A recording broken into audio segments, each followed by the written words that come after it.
সুপ্রিয় বন্ধুগণ, আসসালামু আলাইকুম। দূরে কাছে দেশে অথবা দেশে বাইরে থেকে প্রিয় বন্ধুরা ঠিক এই মুহূর্তে যেখান থেকে বাস্তব জীবনের গল্প শোনার জন্য আমার সাথে জয়েন করেছেন আমি আপন।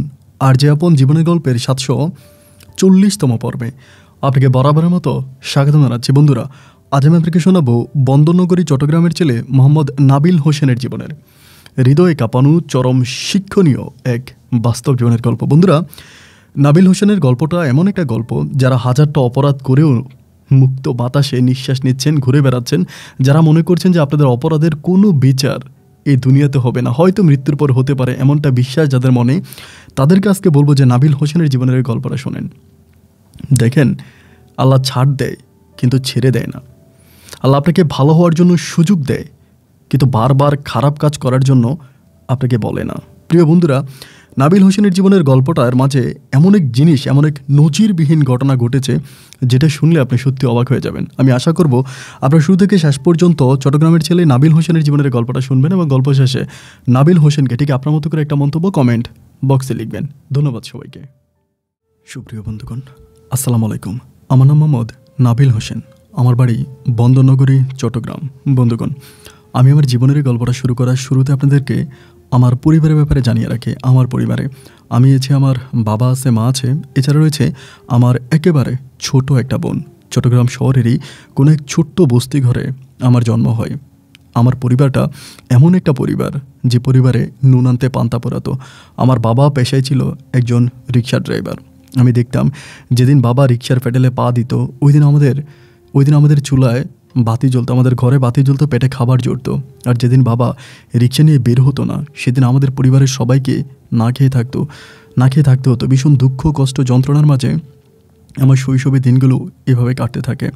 আমার মা আমার ছোট্ট বোনটাকে অনেক বেশি ভালোবাসতো। আমার ছোটো বোনটা তখন অনেক বেশি ছোট এবং ওই সময় হঠাৎ করে আমার বাপের পায়ের মধ্যে এক ধরনের বিচি ওঠে এবং ওই বিচিটা ওঠার পরে আমার বাবার পা একদম ফুলে যাওয়ার কারণে আমার বাবা তখন আর রিক্সা চালাতে পারতেছিল না।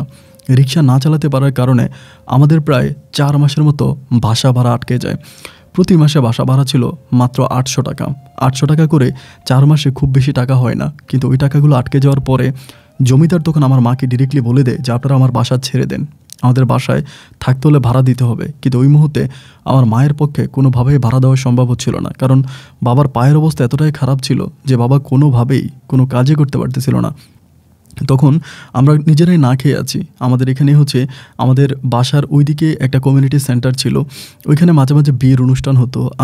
আমার মনে আছে আমি আর আমার মা রাতের বেলা ওখানে চলে যেতাম এবং বড় লোকেরা খাবার খাওয়ার পরে যে সমস্ত অবশিষ্ট খাবারগুলো থাকতো সেই খাবারগুলো আমি আর আমার মা কালো প্লাস্টিকে ভরে তারপরে আনার পরে 2-3 দিন ধরে এটা গরম করে তারপরে খাইতাম। আমি ছোটোবেলায় এই খাবারটাই খেয়ে সম্ভবত বড় হই। এরকম করতে করতে বাড়িওয়ালা তখন খুবভাবে প্রেশার দেয়, মানে জমিদার, চট্টগ্রামের বাসায় জমিদার বলে, ওই জমিদার খুবভাবে প্রেশার দেয় আমার মাকে যে তোমাকে বাড়ি ভাড়া দিতে হবে এবং বাড়ি ভাড়া না দিলে আমার বাসা ছেড়ে দাও। আমি তখন সিদ্ধান্ত নিল যে এই বাসাটা ছেড়েই দেবে, কারণ বাসায় থাকতে হলে তো ভাড়া দিতে হবে, ভাড়ার টাকা তো আমার মায়ের কাছে নেই। কিন্তু যখনই বাসা ছেড়ে দেওয়ার কথা ওঠে তখনই জমিদার আমার আম্মুকে বলে যে টোটাল 4 মাসের ভাড়া বাকি আছে, 4 মাসের ভাড়া দিয়ে তারপর তোমাদের এখান থেকে যেতে হবে। আমার আম্মা তখন বলল যে দেখেন আমার ঘরেও তো তেমন কিছু নাই, আমি এখন চলে যাই এবং পরিশেষে আমি না হয় আপনাকে 4 মাসের ভাড়া মিটাই দিব, পরে আমি 4 মাসের ভাড়া দিয়ে দিব, আপাতত আপনি আমাকে যেতে দেন। আমার আম্মু তখন সিদ্ধান্ত নিল যে আমাদের এখানে একটা রিক্সার গ্যারেজ আছে, আমার ওইখানে একটা কালু কাকা আছে, তো কাকা বলতেছিল যেহেতু তোমাদের ঘর ভাড়া দিতে পারতেছো না, তো রিক্সার গ্যারেজের এখানে এসে থাকো, যেখানে রিক্সা রাখা হয় আর কি, এখানে কোনার ভিতরে আমার আম্মুকে বললো যে তুমি তোমার স্বামীকে নিয়ে আর 2 সন্তানকে নিয়ে এখানে থাকো, রিক্সার গ্যারেজের ভিতরে, এটা কোনো ঘর না। তো পরে আমার আম্মুর সিদ্ধান্ত নিল যে ওখানে চলে যাবে, কিন্তু ওখানে যেতে হলে ওই 4 মাসের ভাড়া দিয়ে যেতে হবে বাড়িওয়ালাকে, জমিদারকে। তখন পরিস্থিতি এমন একটা পর্যায়ে চলে গেছে, আমার আম্মার হাতেও কোনো টাকা নাই, আম্মা দিতেও পারে না। হঠাৎ করে জমিদার আমার আম্মু যখন বললো বাসা ছেড়ে দেবে, জমিদার তখন আর আমার আম্মাকে ঘর থেকে বেরোইতে দেয় না। আমাকে বেরোইতে দেয়, আমার বাবাকে বেরোইতে দেয়, কিন্তু আমার মাকে ঘর থেকে বেরোইতে দেয় না, কারণ জমিদার চিন্তা করে আমার মা যদি ঘর থেকে বের হয় তাহলে আমার মা আর এই ঘরে ঢুকবে না এবং চলে যাবে, কারণ আমাদের ঘর তো তেমন কোনো ফার্নিচারও নাই যেটা বিক্রি করে জমিদার তার 4 মাসের ভাড়া মেটাতে পারবে, এমন তো পরিস্থিতি নেই, খুবই ভয়াবহ অবস্থা। তখন জমিদার আমার আম্মাকে আর ঘর থেকে বেরোইতে দিচ্ছিল না, বলে ঘরেই থাকতে হবে এবং ভাড়া মিটিয়ে দেন তোমাকে ঘর থেকে যেতে হবে। পারিবারিক অবস্থা তখন এতটাই খারাপ হয়ে যায় যে আমার মা কান্নাকাটি করে জমিদারের পা পর্যন্ত ধরে যে আমাকে যেতে দেন, আমি ইনশাল্লাহ বাইরে কাজ করে আপনার 4 মাসের ভাড়া দিয়ে দিব। তো জমিদার কোনোভাবে আমার মায়ের কোনো কথাই শুনতে রাজি হলো না। লাস্ট পর্যন্ত ওই জমিদারের কোনো ছেলে মেয়ে ছিল না। ওই সময় জমিদার আমার আম্মুকে একটা প্রস্তাব করলো যে একটা কাজ করেন, আমার ছোটো বোনটা তখন সবেমাত্র দুধ ছাড়ছে, মানে এখন আর দুধ খায় না। ঠিক এই অবস্থার ভিতরে জমিদার তখন আমার আম্মুকে বলতেছে একটা কাজ করেন, আপনার মেয়েটারে আমার কাছে দিয়ে যান, আপনার মেয়েটাকে আমি লালন পালন করব, এবং আপনি যখন 4 মাসের ভাড়া নিয়ে মানে ভাড়া যখন আপনার হবে আপনি তখন আইসেন, আসার পরে দেন আমি তখন আপনার বাচ্চাকে আপনাকে দিয়ে দিব। এই কথা আমার মাকে জমিদার বলে, এবং জমিদার বলার পরে আমার আম্মু তখন জমিদারের কথা শোনে। কারণ একটা জিনিস চিন্তা করছে কি, যে বাবুটারে নিয়ে যখন আমরা যাব এরকম একটা রিক্সার গ্যারেজে থাকবো, এবং বাবুর খাবার দাবারও তো আমরা দিতে পারবো না ঠিক মতো। তো জমিদার এখানে যদি থাকে 4 মাস, তাহলে ভাড়াটাও আর ওভাবে বাড়ার জন্য প্রেশার দিবে না, আর বাবুটা এখানে থাকলে এখানে বড় হবে আস্তে আস্তে, এবং সেখান থেকে আম্মু তখন 4 মাসের ভাড়া দিয়ে বাবুটাকে নিয়ে যাবে। এরকম পরিকল্পনা করে আমার মা সে সময় করলো কি, আমার আদরের ছোট্ট বোনটাকে, যাকে মা অনেক বেশি ভালোবাসতো, আমার এই বোনটাকে বাড়িওয়ালার কাছে দিয়ে আমার মা তখন চলে আসে। আমরা তখন রিক্সার গ্যারেজে থাকতে শুরু করি, এবং আমার মা তখন এদিক সেদিক অনেক কাজ খুঁজতেছে, বাট সেরকম কোনো কাজে পায় না। এমন করতে করতে একটা হোটেলে আমার আম্মুর একটা চাকরি হয় বলতে, মানে হোটেলের পিছনে, মানে আমাদের যে হোটেলের পিছনে হাঁড়ি পাতিল পরিষ্কার করা, প্লেট পরিষ্কার করা, ওইগুলোর কাজ আমার আম্মুকে দেওয়া হয়। তা আমার আম্মু তখন এগুলার কাজ করে, কয়েকদিন কাজ করার পর আমার আম্মু আমাকে বলে যে তুই সহ চল, মানে তোর সহ ওইখানে নিয়ে যাব, এটা আমাকে বলে।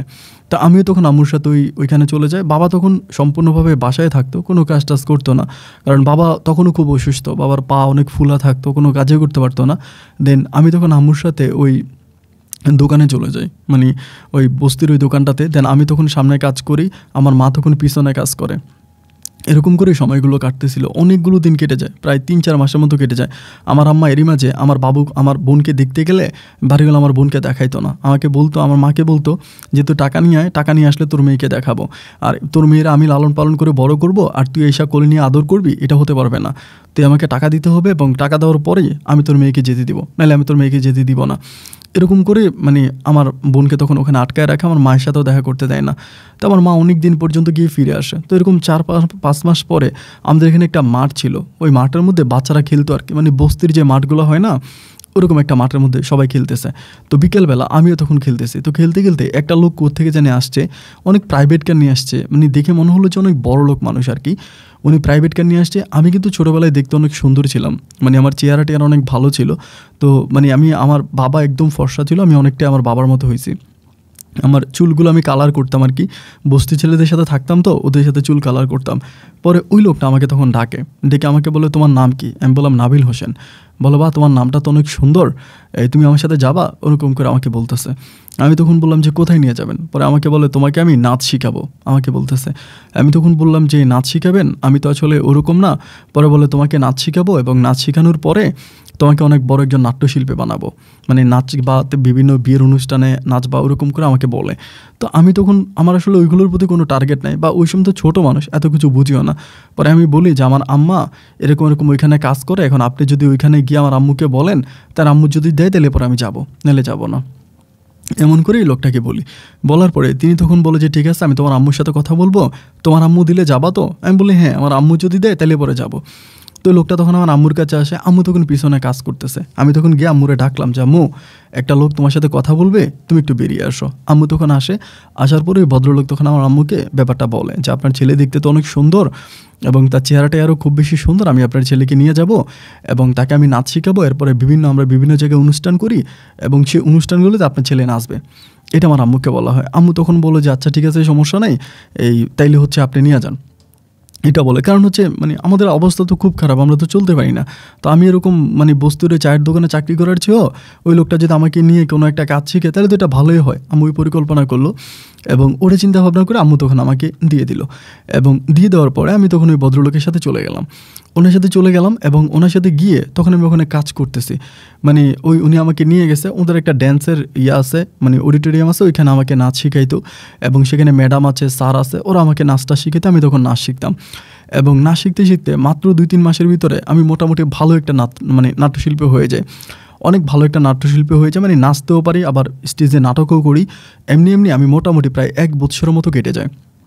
আমি ওইখানে খুব ভালো একজন মানে ভালো পারফর্ম করি এবং সবাই আমাকে অনেক পছন্দ করে। তো একদিন এরকম একটা চট্টগ্রামের একটা বিয়ের অনুষ্ঠানে আমাদেরকে ইনভাইট করা হয়, মানে আমাদের একটা নাট্যগোষ্ঠীকে। তো আমরা তখন সবাই মিলে ওখানে নাচি এবং গান গাই, খুব মজা মাস্তি করে আসার সময় ওইখানেরই একজন ভদ্রলোক, মানে যার মেয়ের বিয়ে আর কি, ওনার মনে হয় মানে কেমন জানি সম্ভবত ওনার মেয়ের ছোটো কোনো একটা বাচ্চা হবে আর কি। ওই বাচ্চাটা তখন স্টেজে উঠে নাচতেছিল, মানে আমাদের গ্রুপের না, ওদের পরিবারেরই। তো মেয়েটা দেখতে অনেক কিউট ছিল এবং অনেক ছোট ছিল। বাবুটাকে দেখার পরে হঠাৎ করে আমার বোনের কথা আমার মনে পড়ে গেছে, আমার ছোটো বোনটার কথা। এবং আমার ছোটো বোনটা যদি থাকতো তাহলে হয়তো আজকে এরকম বড় হইতো, এরকমটা আমার ভিতর তখন মনে হচ্ছে। তখন খুব কান্না আসে, মানে আমি প্রচুর কান্না করি। তো ওই মানে যার মেয়ের বিয়ে আর কি, তিনি তখন ব্যাপারটা দেখতে পাই যে আমি বসে বসে কান্না করতেছি। আমার বয়স তখন অনেক ছোটো। পরে আমাকে বলে, বাবু তুমি কাঁদতেছো কেন? আমাকে এটা বলে। আমি তখন বললাম যে আমার ছোটো বোনের কথা খুব মনে পড়তেছে। পরে বলে, তোমার ছোটো বোন কই? আমি বললাম যে আমার ছোটো বোনকে আমার মা ঘর ভাড়া দিতে পারতেছিল না বলে জমিদারের কাছে দিয়ে চলে আসছে। তো এই কথাটা শোনার পরে তিনি একটু অবাক হয়ে গেল, অবাক হয়ে জিজ্ঞেস করলো যে আসলে কি? আমি বললাম যে হ্যাঁ, এমন এমন ঘটনা, মানে ওনার কাছে পুরোটা বিস্তারিত বললাম। বলার পরে লোকটা আমাকে বললো যে তোমরা থাকো কই? আমি বললাম যে আমি তো আসলে ওইখানে থাকি না, বাট আমার আম্মা অমুক বস্তিতে থাকে এবং সেখানের একটা মানে হচ্ছে দোকানে আমার আম্মা কাজ করে। তো এটা বলার পরে তিনি তখন আমাকে বলতেছে যে আচ্ছা ঠিক আছে, তুমি কালকে না কালকের পরের দিন একটু আমার বাসায় আইসো তো, এটা আমাকে উনি বলতেছে। আমি তখন বললাম যে আচ্ছা ঠিক আছে আসবো। তো এর পরের দিন আমি তখন ওনার কাছে গেছি। তো এমনি গেলাম, বাড়ির সামনে যাওয়ার পরে দারোয়ানকে বললাম যে এমন এমন ঘটনা, স্যারে তো আমাকে আসতে বলছে। আর দারোয়ান আমাকে চিনছে, কারণ এর আগের দিন তো আমি ওখানে মানে অনুষ্ঠান করে গেছি। পরে আমাকে ভিতরে নিল, উনি তখন ছাদের উপরে মানে ফুলের টপে পানি দিচ্ছিল। অনেক বড় লোক আছে, অনেক টাকা পয়সার মালিক। তো ওনার কাছে গেলাম, যাওয়ার পরে উনি আমাকে বলে, দেখি বসো তো, তোমার পরিবারের সব কিছু আমাকে বলো তো। তখন আমি ওর পরিবারের সমস্ত কিছু ওনাকে বললাম। বলার পর উনি তখন কান্না করে দিচ্ছে, মানে কান্না করতেছে। কান্না করে আমাকে বলতেছে যে তোমার বোনকে ওইখান থেকে ছুটে আনতে কত টাকা লাগবে। আমি তখন এক একটা অনুষ্ঠান করতাম 100-200 টাকা পাইতাম, মানে আমার কিন্তু বেশি টাকা দিত না। যারা আমাকে নাচ শিখাইছে বা আমি যাদের নাট্য গ্রুপে কাজ করি, ওরাই তখন সব টাকা নিয়ে যেত। আর আমার আম্মাকে যে টাকা দিত, ওই টাকায় আমার আম্মা আমার বোনের মানে আমার বাবার ঔষধের খরচ টরচ সব কিছু দেওয়ার পরে আমার আম্মা খায়া বাবা খায়া কোনো টাকা আমার আম্মার কাছে থাকতো না, মানে অবশিষ্ট কোনো টাকা আমার আম্মুর কাছে থাকতো না, যার জন্য আমার আম্মু আমার বোনকেও ছুটে আনতে পারতো না। তো ওই লোকটাকে তখন বললাম, সে তখন আমার হাতে এই সর্বপ্রথম 5,000 টাকা দেয়। মানে এতগুলো টাকা, মানে 5,000 টাকা আমি ওই সময় আর কি আমার ওই বয়স আমি কখনো একসাথে দেখি নাই, সত্য যেটা। এই প্রথম 5,000 টাকা একসাথে দেখলাম। দেওয়ার পরে টাকাটা পাওয়ার পর আমি অত্যন্ত খুশি হইলাম, মানে এত খুশি হলাম বলার মতো না, যে আমার বোনকে ছুটে আনবো। আমি তখন ওই টাকাটা নিয়ে দৌড়ে বাড়িতে আসি, মানে আমার আম্মুর এখানে আসি। আম্মু তখন ওই বস্তিতে কাজ করতেছে, হোটেলে যাই, গিয়ে বলে আম্মু এমন এমন ঘটনা, এক লোকে তো আমাকে 5,000 টাকা দিছে। তো আম্মু তখন পাগলের মতো হয়ে গেছে 5,000 টাকা পাইয়া। আম্মু বলে যে ঠিক আছে তাহলে আমরা বাবুরে আনতে যাব।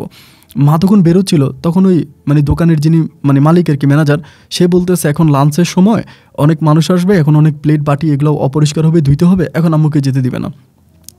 তো আমার আম্মু তখন বলতেছে যে আমি যাবো আর আসবো, মানে প্লিজ ওরকম করে বলতেছে। কিন্তু ম্যানেজার বলে যে না, আপনি এখন যেতে পারবেন না, এখন আপনাকে যেতে দেওয়া হবে না। আমার আম্মুকে তখন আর যেতে দিল না। আমার আম্মু তখন করলো কি, ওই বস্তির মধ্যে কাজ করতে, মানে ওই দোকানে তখন কাজ করতেছে আর কান্না করতেছে, বারবার ঘড়ির দিকে চাইতেছে যে কখন টাইম পুরাবে, কখন হচ্ছে আমার বোনকে আনতে যাবে, খুব কান্নাকাটি করতেছে। তো আমিও তখন খুব মন খারাপ করতেছি, আম্মুর সাথে আমিও দিন প্লেট ধুইতে আসি, কারণ যেহেতু আমার আম্মুর কাজটা তাড়াতাড়ি হয়ে যায়। 3টা বেজে গেছে, 3টা বাজার পরে একটু কাস্টমারের চাপ কমে গেছে। তো আমার আম্মু তখন ওই ম্যানেজারকে বলতেছে আমরা এখন যেতে দেন। পরে বলে ঠিক আছে যান, 1 ঘন্টার মধ্যে চলে আসবেন। আমার আম্মু কত মাস আমার বোনকে দেখে না তার কোনো হিসাব নেই আর কি, অনেক মাস, প্রায় 32 মতো হয়ে গেছে। কারণ ওই জমিদার তো হারামির বাচ্চা আমার মাকে আমার বোনকে দেখাইতে দিত না, মানে গেলে দেখতে দিত না আর কি।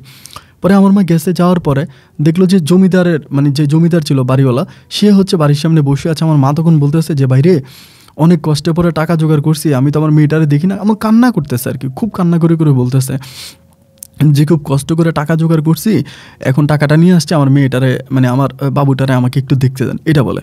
তো তিনি তখন বলতেছে কোন বাবু? আমার আম্মা বলতেছে মা কী বলেন, আমার মেয়েরা না আপনার কাছে দিয়ে গেলাম, আপনি না আমার মেয়েকে রাখছিলেন। উনি তখন বলতেছে আরে তুই জানোস না তোর মেয়ে তো মারা গেছে। আমার মা বলে কি বলেন মারা গেছে, আপনি এটা কী বলতেছেন? পরে বলে হ্যাঁ, তোর মেয়েরে নিয়ে আমার ওয়াইফ গ্রামে গেছিলো, ওনাদের গ্রামের বাড়ি ছিল নোয়াখালীতে। পরে বলে নোয়াখালীতে গেছিলো এবং ওখানে যাওয়ার পরে বাবু পানিতে পড়ে মারা গেছে। আমার আম্মা বলে আমার মেয়ে পানিতে পড়ে মারা গেছে, কই আপনাদের আমার কখনো বললেন না? আমি তো কিছুদিন আগেও আসছি আমার মেয়েরে দেখার জন্য, আপনি তো তখন আমাকে বললেন যে আপনি আমাকে আমার মেয়েকে দেখাবেন না। উনি তখন বলে যে টাকা আনছিস, টাকা আনছিস, টাকা আনছিস। আমার আম্মা বলে হ্যাঁ টাকা আনছি, নেন টাকা নেন। তখন উনি টাকাটা বুঝিয়ে নিল, মানে 4 মাসের ভাড়া নিল।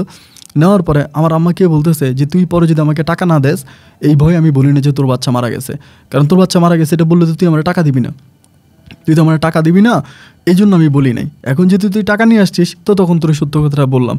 আমার আম্মা তখন চিৎকার দিয়ে বলতেছে এটা কোন ধরনের কথা বলেন, আমি আপনাকে আমার মেয়েকে জামানত রেখে গেছি, আমার মেয়ে মারা যায়নি, আপনি আমার মেয়েরে লুকিয়ে রাখছেন, আমার মেয়েরে দেন। এটা বলে আম্মা তখন খুব কান্নাকাটি করতেছে, মানে এখানে গড়াগড়ি করতেছে, প্রচণ্ড রকমের সিন ক্রিয়েট করতেছে। বাট ওই আশেপাশ থেকে অনেক মানুষ আসছে, অনেক ভাড়াটিয়ার আসছে, অনেক বাড়িওয়ালার আসছে, সবাই সে আমার আম্মুকে একটা কথাই বলতেছে যে জমিদার আপনার মেয়েরে নিয়ে কী করবে, এটা কোনো কথা? উনিও তো মেয়েটা মারা গেছে এটা আমরাও শুনছি, মানে গ্রামে নিয়ে গেছে, গ্রামে গেছে মেয়েটা পানিতে পড়ছে, ওইখানে মারা গেছে মেয়েটা, এবং সেখানে মাটি দিয়ে আসছে। আমার আম্মা তখন কোনোভাবেই বিশ্বাস করতেছে না।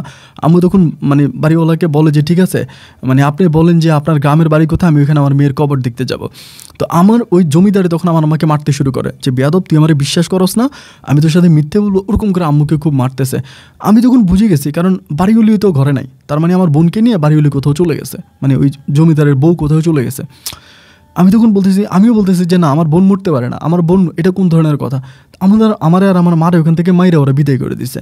এরপরে ভাই অনেকবার আমি ওই বাড়িতে গেছি, ওই মানে বাসার সামনে গেছি, কিন্তু আমার বোনরে আমি আর সেখানে দেখতে পাই নাই, কারণ বাড়িওয়ালিকেও দেখি না, আমার বোনকেও দেখি নাই, শুধু বাড়িওয়ালা এখানে থাকতো, মানে জমিদার থাকতো আর কি।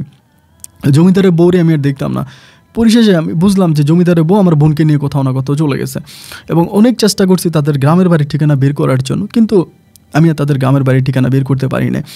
এবং একটা সময় মা অনেক পাথরের মতো হয়ে গেছে, আমার আব্বা আমার আমারে বুঝাইতো যে মা এটার আইনে কী করতা, ওই মরে গেছে ভালো হয়েছে, ওই পারে ভালো থাকুক, আল্লাহ ওরে ভালো রাখুক, পৃথিবীতে বাইসে থাকলে তো কষ্টই পাইতো, খাওয়ার কষ্ট, কত যে যন্ত্রণা, থাকার কষ্ট, খাওয়ার কষ্ট, মেয়েটা যুবতী হইতো, বড় হইতো, দেখা যায় রিক্সার ড্রাইভারে তার সাথে খারাপ কাজ করতো, কারণ আমাদের তো থাকারও কোনো জায়গা নেই, ভালো হয়েছে মরে গেছে, আল্লাহ তারা ভালো রাখুক।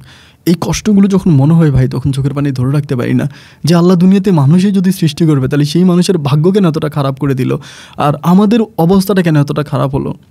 আমার আব্বা যখন রিক্সা চালাতো তখন তো মোটামুটি ভালোই চলতে পারতাম, কিন্তু কেন হঠাৎ করে আল্লাহ আমার আব্বাকে এভাবে কষ্ট দিল, বা ব্যাপারটা কেন এরকম হলো, কোনো কিছু আসলে নিজের মনকে বুঝাইতে পারি না।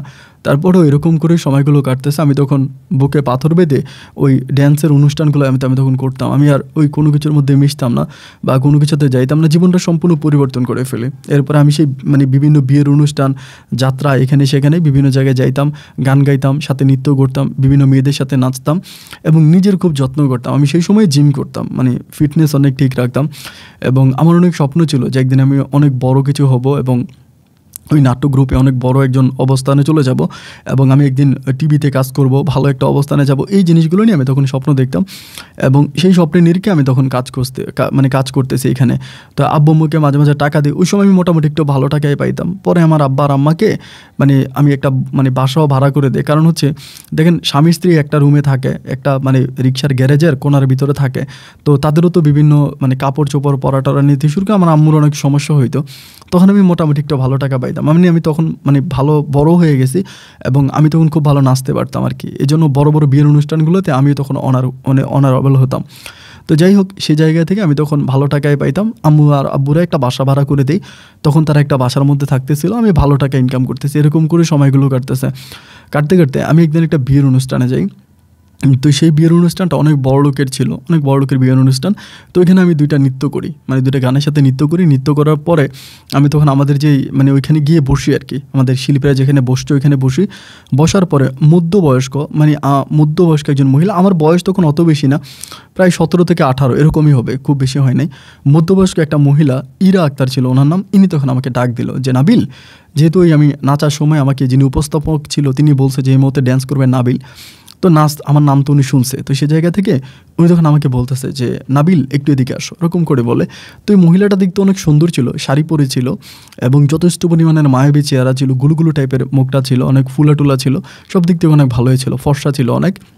কিন্তু আমাকে ডাকলো, ডাইকা বলতেছে যে তোমার নাম কি? আমাকে বললাম আপনি আমার নাম ধরে ডাকলেন না যে নাবিল?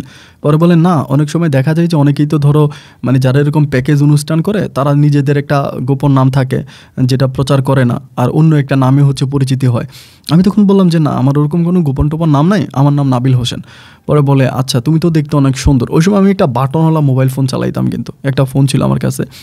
তো আমাকে বলে, তুমি তো দেখতে অনেক সুন্দর, কিছু মনে করো না, তোমাকে একটা কথা বলবো, মানে তুমি তো অনেক কিউট, তুমি কি বিয়ে করছো, এরকম করে বলে। আমি তখন বললাম যে না, আমি বিয়ে করি নাই, আমার মানে বিয়ে হয় নাই, বিয়ে করি নাই। পরে বলে তোমার আব্বু আম্মু কী করে? আমার যেটা সত্য কথা সেটাই বললাম, যে আমার আব্বা আম্মা দুজনে এরকম। আমার আম্মা তখন আর হোটেলে কাজ করতো না, কারণ আমি আম্মাকে আর কাজ করতে দিতাম না। আমি যে পরিমাণের টাকা পাইতাম ওই টাকা দিয়ে আমি আম্মুকে ভালোই রাখতে পারতাম। এই জন্য আমি আম্মুকে বলছি যে আম্মু তোমার আর হোটেলে কাজ করার দরকার নেই। তো আম্মুকে ওভাবে আমি তখন রাখতাম। তো তখন উনি আমাকে জিজ্ঞেস করে যে আচ্ছা, কিছু না মনে করলে মানে তুমি কি আমার বাসায় একদিন আসবা, আমি তোমাকে একদিন নিজ হাতে রান্নাবান্না করে খাওয়াতে চাই, এরকম করে আমাকে বললে। তো আমরা যদি শিল্পী মানুষ, অনেকে আমাদেরকে পছন্দ করে, অনেক বিয়ের অনুষ্ঠানে গেলে অনেকে তাদের পার্সোনালি তাদের বাসায় ইনভাইট করে, এরকম অনেক ইনভাইটেশন আমি গিয়েছিলাম। তো তিনি তখন আমাকে এভাবে বললো, আমি তখন বললাম যে আচ্ছা ঠিক আছে, সমস্যা নেই, আপনি যদি বলেন তাহলে আমি যাবো, কোনো ব্যাপার না, ওরকম করি। পরে উনি আমাকে ওইখানে যেতে বলে, তো বাসার ঠিকানা দেয়, বলে যে শুক্রবারে তুমি সকালবেলা আইসো। পরে শুক্রবারে সকালবেলা আমি তখন যাই, যাওয়ার পর উনি দেখি যে আমার জন্য, উনি অনেক বড়লোক ছিল, চট্টগ্রামের খুব নামি দামি একটা ফ্যামিলি ছিল এবং অনেক বড়লোক। তো উনি আমার জন্য এত খাবার, মানে আমি জীবনে এত খাবার একসাথে দেখি নাই, মানে প্রচণ্ড খাবার আমার জন্য, মানে আমি তো খাবার দেখে পুরো মাথা নষ্ট করি, এত খাবার আমি ছোট একটা মানুষ কীভাবে খাবো। তো খাবারগুলো আমাকে দেয়, আমি তখন খাচ্ছিলাম, উনি নিজ হাতে আমাকে পরিবেশন করে দেয়। তো আমাকে বলে যে নাবিল, কিছু মনে করো না, তোমাকে আমার অনেক ভালো লাগে, আমি মাঝে মাঝে ঘুরতে গেলে তুমি কি আমার সাথে যাবা, এবং আমি প্রয়োজনে তোমাকে টাকা দেবো, ওরকম করে আমাকে বলে। আমি তখন বললাম যে ঠিক আছে, সমস্যা নাই, যদি আপনি ঘুরতে চান তাহলে আমাকে নিয়ে যাবেন, আপনি তো অনেক বড় লোক, আপনি নিজেদের গাড়ি আছে, তো টাকা দিতে হবে না, আপনি এমনি বললে আমি যাব। পরে আমাকে বল আচ্ছা ঠিক আছে, তাহলে আমি তোমাকে বলবো। অনুকূল বাসায় খাওয়া দাওয়া করলাম, করে চলে আসছি। তো উনি ম্যাক্সিমাম রাতে আমাকে ফোন করে এবং ফোন করে আমার সাথে অনেক কথাবার্তা বলে, এবং মানে ওনার সাথে আমার সম্পর্কটা মোটামুটি খুব ক্লোজ হয়ে যায়, অনেক ভালো হয়ে যায়। আমার পারিবারিক অনেক অভাব থাকে, অভাবের ব্যাপারগুলো অনেকে বলি, এবং তিনি আমার সাথে অনেক সাপোর্ট করে, আর্থিকভাবেও আমাকে অনেক সাপোর্ট করে, এটা সত্য কথা। আমি টাকা পয়সার অনেক অভাবে পড়ি, সেখান থেকে উনি আমাকে অনেক হেল্প করে আর কি। তো এমন করতে করতে ওনার সাথে আমার খুব ভালো একটা সম্পর্ক হয়ে যায়, বিভিন্ন জায়গায় আমাকে ঘুরতে নিয়ে যায়, এখানে ওইখানে অনেক জায়গায় আমি ওনার সাথে ঘুরতে যাই। ওনার গাড়ি আছে, নিজস্ব প্রাইভেট কার আছে, ওই প্রাইভেট কারে করে আমাকে নিয়ে যাইতো। এবং আমিও তখন পোশাক আশাক পরতাম খুব, মানে স্টাইলনেস আর কি, অনেক স্টাইল করা, চিরা বিরা ওই টাইপের পোশাক আশাক পরতাম, এবং দেখলে আমাকে অনেকে তাকায় থাকতো, হাতে ব্রেসলাইট টেসলাইট পরতাম, কানে দুল পরতাম, একটু মডার্ন চলাফেরা করতাম আর কি। তো এরকম করে চলাফেরা প্রায় ওনার সাথে আমার 3-4 মাসের মতো এরকম করে একটা সম্পর্ক হয়, এবং 3-4 মাস ওনার সাথে আমার খুবই ক্লোজ হয়েছে, আমরা দুজন আর কি, একেবারে মানে বয়ফ্রেন্ড গার্লফ্রেন্ডের মতো সম্পর্ক, যদিও তিনি আমার বয়স অনেক সিনিয়র হবে। তো ওরকম একদিন উনি কী করলো, আমাকে একটা রেস্টুরেন্টে নিয়ে গেল সন্ধ্যার পরে, ওই চট্টগ্রামেরই একটা রেস্টুরেন্ট, ওইখানে নিয়ে গেছে। তো আমরা খাবার খাচ্ছি, তো খাবার খাওয়ার পরে উনি তখন একটা ফোন আসছে, মানে বারবার একটা ফোন আসতেছে, উনি বারবার কাটতেছে, বারবার আসতেছে, বারবার কাটতেছে। পরে আমি বললাম যে আপনাকে কি এতবার কল দিচ্ছে, আপনি কথা বলেন, হয়তো আপনার ইম্পর্টেন্ট কল হতে পারে, কারণ ইম্পর্টেন্ট না হলে তো একটা মানুষ এতবার কল দেয় না, তার মানে মেবি কোনো একটা ইম্পর্টেন্ট কল আপনি রিসিভ করেন। পরে আমাকে বলতেছে যে না, এই কলটা ধরা যাবে না, এই কলটা ধরলে সমস্যা আছে, আমাকে বলে। আমি তখন বললাম ওমা কী বলেন, আপনাকে কল করতেছে এতবার, কলটা ধরলে সমস্যা আছে মানে আপনাকে কে কল দিচ্ছে? পরে আমাকে বলতেছে আমার হাজব্যান্ড। আমি তখন কথাটা শুনে খুব অবাক হয়ে গেলাম যে আপনার হাজব্যান্ড আপনাকে কল দিচ্ছে, অথচ আপনি ধরতেছেন না, উনি রাগ করবে না? দেখা যায় রাগ করলে তো আপনাদের মাঝে একটা ঝগড়াঝাটি হয়ে যাবে, এত ঝগড়াঝাটি করলে সমস্যা না, আপনি ওনার কলটা ধরেন, কথা বলেন। পরে আমাকে বলতেছে নাবিল, তুমি জানো না এই লোকটা আমার পুরো জীবনটাকে নষ্ট করে দিয়েছে, আমি আসলে ওনার কাছে এক বিন্দু পরিমাণের শান্তিতে নাই, খুব বেশি কষ্টে আছে এবং দুঃখে আমার দিনগুলো কাটতেছে। আমি তখন বললাম যে কেমন? উনি বলে যে জানো না, আমার বাবা মা একটা পয়সাওয়ালা, মানে অনেক বড় লোক একটা ছেলে কাছে বিয়ে দিছে, বাট ওই সময় তার বয়স অনেক হয়ে গেছে, মানে প্রাপ্ত বয়স করছে, ওনার অনেক বেশি বয়স হয়ে গেছে, এবং আমি তখন একদম ছোট ছিলাম। ওই বয়সে ওইরকম একটা বৃদ্ধ লোকের কাছে আমাকে আমার পরিবার বিয়ে দেয়, এবং বিয়ে দেওয়ার পরে আমি কোনো দিন ওনার কাছ থেকে স্ত্রীর যেই চাহিদাটুকুন, অধিকারটুকুন, এটা আমি ওর কাছ থেকে কোনোভাবেই পাই না। সবসময় ব্যবসা বাণিজ্য, টাকা পয়সা এসবের পিছনেও দৌড়াইতো, ও কোনোদিন আমাকে স্ত্রীর অধিকারটুকুন দিত না। এবং রাতের বেলায়ও ওর অনেক ফোন আসতো, এবং ফোনের কারণে বেশিরভাগ রাতের বেলায় বাইরে থাকতো। আমি কোনোদিনও তার কাছ থেকে স্ত্রীর অধিকারটুকুন পাই নাই, সবসময় সে আমাকে এরকমভাবে ইউজ করে গেছে। এই কথাগুলো উনি তখন বলতেছে, এবং বলতেছে আর একরকম কান্না করতেছে, ওনার চোখের পানি পড়তেছে। আমি তখন বললাম দেখেন, কান্না করেন না, মানে কান্না করে তো কোনো লাভ নাই, এখন পরিস্থিতি যেদিকে যাচ্ছে আপনাকে তো সেদিকে মুভ করতে হবে, এটা নিয়ে মন খারাপ করে লাভ নাই, আপনি আপনার হাজব্যান্ডের সাথে অ্যাডজাস্ট হয়ে যান, আপনি বুঝান। উনি আমাকে বলে এই বুড়ো বয়সে তার সাথে আমি আর কিসের অ্যাডজাস্ট হবো, এখন সে বুড়ো হয়ে গেছে, এখন আর তারা অন্য কোনো মেয়েরা ডাকে না, অন্য কোনো মেয়ের কাছে যাইতে পারে না, এই জন্য সে আমাকে এখন চাচ্ছে, সুতরাং এখন তো আমি তার কাছে যাব না। ওরকম করে সে অনেকক্ষণ কথা বলে আমাকে বলতেছে যে নাবিল, তোমাকে একটা কথা বলবো, তুমি যদি খারাপভাবে না নাও আর কি, যেহেতু আমরা গুড ফ্রেন্ড, আমি যদিও তোমার বয়সের সিনিয়র, বাট আমরা দুজনে অনেক ভালো বন্ধু, তো সে বন্ধুত্বের অধিকার নিয়ে বলি, তুমি যদি আমার কথাটা একটু শোনো। আমি তখন বললাম, সমস্যা নেই, আপনি বলেন কী কথা, আমি তো শুনবো। পরে আমাকে বলে যে আমি আজকে রাতটা যদি তোমার সাথে থাকতে চাই, মানে তুমি কি থাকবা? ঠিক এমন করে। আমি তখন মানে এতদিন পর্যন্ত ওনার সাথে কথা বলি, বাট এই ধরনের কোনো কিছু আমি কিন্তু খেয়াল করি নাই। এই প্রথম উনি আমাকে এই কথাটা বলল। পরে আমি বললাম যে মানে কোথায় থাকবো বা কেন আপনি আমার সাথে থাকতে চাচ্ছেন? পরে আমাকে বলে, কেন থাকতে চাচ্ছি এটা তো তুমি বুঝো, তুমি তো আর ছোটো মানুষ না, মানে প্রাপ্তবয়স্ক হইছো, সুতরাং আমার তো এটা তোমাকে বুঝিয়ে বলার দরকার নাই, তুমি তো বুঝতেছ। তো এটার জন্য আমি তোমার সাথে থাকবো। কিন্তু আমি তখন বললাম যে ঠিক আছে ভালো, বাট থাকবেন কোথায়? আমার বাসা তো আমি আপনাকে নিয়ে যেতে পারবো না, কারণ ওখানে তো শিল্পকলার পোলাপাইন সবাই, তো সেখানে তো আপনি যেতে পারবেন না। পরে আমাকে বলে যে না, সেই জায়গায় না, অন্য একটা জায়গায়, মানে আমার পরিচিত একটা বান্ধবীর বাসা আছে, তুমি যদি বলো আমার সাথে সেখানে চলো। কিন্তু আমি তখন একদিকে আসলে রাজি হতে চাই না, আরেকদিকে যেহেতু যুবক ছেলে, নিজের ভিতরে তো ওনাকে অনেক দিন ধরে তার সাথে চলাফেরা করে বিভিন্ন জায়গায় যাচ্ছি, সেখান থেকে এক ধরনের একটা চাহিদা কাজ করে। তো সেই জায়গা থেকে আমি আসলে একটা পর্যায়ে রাজি হয়ে যাই এবং আমি যেতে রাজি হই। এবং তিনি তখন আমাকে ওই মানে তার ওই বান্ধবীর বাসায় নিয়ে যায়। এবং আমি যখন ওনার বান্ধবীর বাসায় ঢুকি তখন রাত মনে হয় 7টা থেকে 7:30টার মতো বাজে। ওইখানে যাওয়ার পরে উনি আমাকে বলে যে ঠিক আছে, তুমি রুমে থাকো, আমি আমার বান্ধবীকে নিয়ে একটু বাইরে থেকে আসতেছি। তো আমি তখন একটু ভয়ও পাই যে মানে বাইরে যাচ্ছে, কোথায় যাচ্ছে, আবার কি করে, কারণ বড় লোকের বউ তো হিসাব তো নেই, আবার কোন দিক দিয়ে আমাকে কীভাবে ফাঁসায় দেয় বা আটকায় দেয়। তো ভয়ে আমি আবার কোনো কিছু বলিও না। তো লাস্ট পর্যন্ত আমি মানে বললাম যে আচ্ছা ঠিক আছে যান, এই কথা বলি। বলার পরে তখন সে যায় এবং বাইরে যায়। বাইরে গিয়ে সে মানে একদম মেকআপ করে আসে, মানে পার্লার থেকে অনেক মেকআপ টেকআপ করে আসে খুব সুন্দর করে, এবং কিছু ওয়েস্টার্ন ড্রেস কিনে নিয়ে আসে, যেগুলা মানে বিশেষ করে মানুষ সম্পর্ক করার সময় পরে, এই ধরনের কিছু ছোটোখাটো ড্রেস পরে আসে এবং এমনভাবে আমার সামনে নিজেকে প্রেজেন্ট করে, মানে আমি দেখার পরে নিজের মাথায় ঠিক রাখতে পারি নাই, কুকুরের মতো শুরু করে দিয়েছি। যাই হোক, ওনার সাথে আমার এক ধরনের একটা সম্পর্ক হয়। সম্পর্ক হওয়ার পরে দেন সকালবেলা তিনি তখন মানে আমার সাথে এতটাই ক্লোজ হয়ে যায়, আমাকে বলে যে নাবিল, আমি বিয়ের পরে কোনোদিন আমার হাজব্যান্ডের কাছ থেকে এই ধরনের ভালোবাসা পাই না যেটা তুমি আমাকে দিয়েছো। সো নাবিল, আমি সবসময় তোমাকে চাই এবং তোমার এই ধরনের কাজ টাচ করার দরকার নেই, তোমার এরকম প্যাকেজ ট্যাকেজ করার দরকার নেই, তুমি অলওয়েজ আমার কাছে আসবা, আমি তোমাকে যখনই ফোন করব, ওরকম করে আমাকে বলে। তো আমি তখন বললাম যে ঠিক আছে, কিন্তু ওই ওনার হাজব্যান্ড একটু কড়াকড়ি, তো এভাবে হচ্ছে ওনাকে মানে আমি ওনার কাছে যেতে পারি না। দেখা যায় বেশিরভাগে ওনার বান্ধবীর বাসায় থাকা লাগতেছে, বাট ওনার চাহিদা প্রত্যেক দিন, এখন প্রত্যেক দিন তার বান্ধবীর বাসায় থাকা সম্ভব না। তো এমন করতে করতে উনি একদিন আমাকে বলতেছে যে নাবিল, তুমি যে মানে যেখানে নাচ টাচ করো বা এগুলো তো কোনো ফিউচার নাই, কোনো ভবিষ্যৎ নাই, এসব করবা, কয়দিন পরে তুমি আবার বেকার হয়ে যাবা, রাস্তায় ঘুরবা, এটার চেয়েও ভালো আমি তোমাকে একটা ভালো প্রস্তাব করি, এবং তুমি যদি এটা মেনে নাও বা এটা যদি তুমি করো, তাহলে তুমি খুব ভালো একটা অবস্থানে যেতে পারবা, তুমি কি আমার কথা শুনবা? এরকম করে বলে। আমি বললাম হ্যাঁ শুনবো না কেন, আপনি যদি আমাকে ভালো একটা অবস্থানে নিয়ে যান, ভালো কোনো কিছু করতে বলেন, তাহলে তো আমি শুনবো। পরে আমাকে বলে যে তাহলে মানে আমাদের বাসায় তো ড্রাইভার লাগে, তো তুমি যদি ড্রাইভিংটা শিখতে পারো ভালো করে, অ্যাজ এ ড্রাইভার হিসেবে আমি তোমাকে আমার বাসায় নিয়ে গেলাম, তখন তুমি আমার বাসায় ড্রাইভার হিসেবে থাকলা, এবং থাকার পরে দেন আমাদের দুজনের মাঝে সম্পর্ক হলো, এটা আমার হাজব্যান্ড মাইন্ড করবে না, যেহেতু আমাদের বাসায় ড্রাইভার থাকতেছে, তুমিও ড্রাইভার হিসেবে থাকবা, যে কোনো সময় তোমাকে আমার প্রয়োজন হবে তুমি আমার রুমে চলে আসবা বা আমি তোমার রুমে যাবো, তাইলে তো আর কোনো সমস্যা নেই। আমি তখন বললাম যে ঠিক আছে, করা যায়, এটা অনেকে বললাম। তো তখন উনি আমাকে নিজে টাকা দিল যে তুমি ড্রাইভিংটা শিখো। সেই সময় কিন্তু উনি আমাকে প্রচুর টাকা দিত, আমার বাবা মায়ের খরচ, তারপর ওই সময় কিন্তু আমি কোনো প্যাকেজে মানে গান টান গাইতাম না, কোনো প্যাকেজ অনুষ্ঠানে যাইতাম না, কারণ সব টাকা উনিই আমাকে দিত, ওনার কাছ থেকে আমি সম্পূর্ণ টাকা টুকা পাইতাম, এবং সেই টাকা দিয়ে আমি তখন চলতেছিলাম। পরে আমাকে টাকা দিত এবং সেই টাকা দিয়ে আমি তখন বিভিন্ন প্যাকেজ অনুষ্ঠান করা বন্ধ করে দিয়েছি।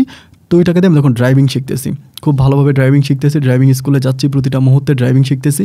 প্রায় 2 থেকে 3 মাসের ভিতরে আমি তখন পাকাপোক্ত ড্রাইভার হয়ে পড়ি, এবং তিনি নিজেও গাড়ি নিয়ে আসে, সে নিজেও ড্রাইভ করতে পারে, আমাকে পাশে বসায় মানে উনিও আমাকে অনেক রাস্তা শিখাইতো, কীভাবে চালাইতে হয়, উনি আমাকে অনেক কিছু শিখাইছে। যাই হোক, আলহামদুলিল্লাহ একটা পর্যায়ে আমি তখন ড্রাইভার হই এবং লাইসেন্সের জন্য অ্যাপ্লাই করে আমার ড্রাইভিং লাইসেন্সও বেরিয়ে যায়। তো ড্রাইভিং লাইসেন্সটা বেরোয়ার পরে তখন তিনি আমাকে ওনার বাসায় ড্রাইভার হিসেবে নিয়োগ দেয়। ওনার আগে যে ড্রাইভারটা ছিল ওই ড্রাইভারটাকে বিদায় করে দিয়ে তখন আমাকে ড্রাইভার হিসেবে নেয়। আমি তখন ওনার বাসায় ড্রাইভিং চাকরি করতেছি। যাই হোক, ড্রাইভিং চাকরি করতেছি, আলহামদুলিল্লাহ ভালো টাকায় ইনকাম হইতেছে, বেতন খুব ভালো টাকায় পাচ্ছি, ওনার সাথে চলতেছে, এবং ওনার সাথে আমার এই শারীরিক সম্পর্কটা প্রতিটা রাতেই হচ্ছে। এবং ওনার হাজব্যান্ড থাকলেও উনি আমার কাছে আসে, হাজব্যান্ড না থাকলেও আসে। কীভাবে হাজব্যান্ডকে ম্যানেজ করে এই ব্যাপারটা আমি বুঝি না। এবং এভাবে সম্পর্ক হতে হতে ওনার প্রতি আমার এক ধরনের একটা দরদ কাজ করতে শুরু করে, মানে এক ধরনের একটা মায়া কাজ করে, যে মানুষটা সবসময় আমার কাছে আসে, এবং কেমন জানি তার প্রতি আমি অনেকটা উইক হয়ে যাই। সে যে তার হাজব্যান্ডের সাথে থাকে বা হাজব্যান্ডের সাথে ঘুমায়, এই জিনিসটা আমি মেনে নিতে পারি না। এবং একদিন আমি মানে অনেক বেশি ইমোশনাল হয়ে তাকে বলি যে মানে তখন তুমি করে বলতাম যে তুমি আমার সাথে সব ধরনের সম্পর্ক করো, আমার সাথে থাকো, আবার তোমার হাজব্যান্ডের কাছেও থাকো, তো তোমার হাজব্যান্ডের কাছে থাকাটা আমার কাছে মানে ভালো লাগে না, আমি তোমাকে তোমার হাজব্যান্ডের সাথে থাকতে দিব না। এই তোমার কমপ্লিটলি আমার সাথে থাকতে হবে এবং সবসময় আমার সাথেই তোমার ওই ধরনের সম্পর্কের সাথে জড়াতে হবে, তুমি তোমার হাজব্যান্ডের সাথে থাকতে পারবে না। মানে ডিরেক্টলি আমি তাকে এই ধরনের কথাগুলো বলি। তো এটা বলার পরে ও তখন একটু অবাক হয়ে যায়, আমাকে বলে যে তুমি কী বলতেছো, মানে আমি তোমার সাথে থাকবো মানে আমার হাজব্যান্ড। আমি বললো যে না, আমি তোমাকে প্রয়োজনে বিয়ে করব এবং তুমি আমার সাথে থাকতে হবে, তুমি তোমার হাজব্যান্ডের সাথে থাকতে পারবে না, তুমি তোমার হাজব্যান্ডকে ছেড়ে দাও। ও আমাকে বলে দেখো এই যে ঘর বাড়ি টাকা পয়সা এগুলো সবই তোমার হাজব্যান্ডের, এখন আমার হাজব্যান্ডকে আমি ছেড়ে দিলে তো তারপরে কি হবে, আমরা কোথায় যাব, তুমি এখন আমার বাসায় চাকরি করো, আমাকে খাওয়াবা কি, রাখবা কোথায়। আমি তখন বললাম দেখো কোথায় রাখবো কোথায় খাওয়াবো এটা তো একমাত্র আল্লাহই ভালো জানে, সমস্যা নাই, বিয়ে হওয়ার পর আল্লাহ একটা না একটা ব্যবস্থা করে দিবে, তুমি আমার সাথে চলো। তখন আমাকে বলতেছে শোনো তোমাকে একটা বুদ্ধি দিই নাবিল, আসলে আমার ওই বুইরা হাজব্যান্ডের সাথে থাকতে ভালো লাগে না, ওর এই মানে রাতের বেলায় খুনসুটি দুষ্টমি এগুলো আমার নিজেরও ভালো লাগে না, আমারও তোমার সাথে থাকতে ইচ্ছে করে। তো একটা কাজ করি, আমরা আপাতত বিয়েটা করে ফেলি এবং আমি গোপনে গোপনে আমার হাজব্যান্ডকে ডিভোর্স করে দিব। এখন এটা ওর কাছে আমি প্রচার করবো না বা প্রকাশ করবো না, এর মাঝে আমি তোমাকে বিয়ে করব, বিয়ে করার পরে এরপরে তুমি বাইরের দিকে মোটামুটি কিছু একটা করবা, নিজের পায়ে দাঁড়াবা এবং আমিও তার এখান থেকে কিছু টাকা পয়সা নিব, টাকা পয়সা নিয়ে দেন এরপরে আমরা দুজনে একসাথে মিলে থাকবো। আমি তখন বললাম হ্যাঁ আইডিয়াটা ভালো হয়, তুমি যদি তার এখান থেকে কিছু টাকা পয়সা আনতে পারো, প্রয়োজন আমি 2টা গাড়ি কিনলাম, একটা গাড়ি ভাড়া দিলাম আরেকটা গাড়ি আমি নিজে চালাইলাম, এরপর আমরা হাজব্যান্ড ওয়াইফ মিলে একটা ঘর ভাড়া করলাম, সে ঘরে তুমি আর আমি থাকবো, প্রয়োজন আমার আব্বা আম্মাকে আমি সাথে রাখবো। পরে ও বলতেছে বাহ তোমার আইডিয়া তো খুব ভালো, এটা তো খুব ভালো আইডিয়া, ঠিক আছে তাহলে আমরা এইভাবে কাজ করব। তো আমাকে এটাও বললো, বলার পরে তখনও 3 দিন পরে মানে আমাকে বিয়ে করবে, কিন্তু বিয়ের আগের দিনও আমাকে বলতেছে যে নাবিল দেখো আজকে আমি আমার কোটিপতি হাজব্যান্ড, সে হয়তো একটু বয়স্ক কিন্তু সে আমাকে অনেক ভালোবাসে, আমাকে অনেক বেশি ভালোবাসে, তো আমি এখন তাকে ছেড়ে দিব, কথার কথা তাকে আমি ছেড়ে দিলাম, এখন তাকে ছেড়ে দিয়ে আমি তোমাকে বিয়ে করলাম, এখন তোমাকে বিয়ে করার পরে আমি তোমার হাজব্যান্ডের কাছ থেকে অনেক টাকা পয়সা নিয়ে যাব, অনেক কিছু পাবো, তো সব কিছু নিয়ে তো আমি তোমাকেই দিব। এখন এত সব কিছু তোমাকে দেওয়ার পরে তুমি যদি পরে আমার টাকা পয়সা নিয়ে আমাকে ছেড়ে দাও তখন আমার কী হবে, এমন করে আমাকে বলতেছে। আমি তখন বললাম যে এটা তুমি কেমন কথা বলতেছো ইরা, আমি তো আসলে এরকম না, এতদিন ধরে তোমার সাথে আছি বা আমাদের মাঝে এত সম্পর্ক হচ্ছে, তুমি আমাকে এরকমটা খারাপ কেন মনে করো, আমি তো আসলে এতটা বাজে বা খারাপ মানুষ না, এরকমভাবে তো আমাকে চিন্তা করার কোনো দরকার নেই।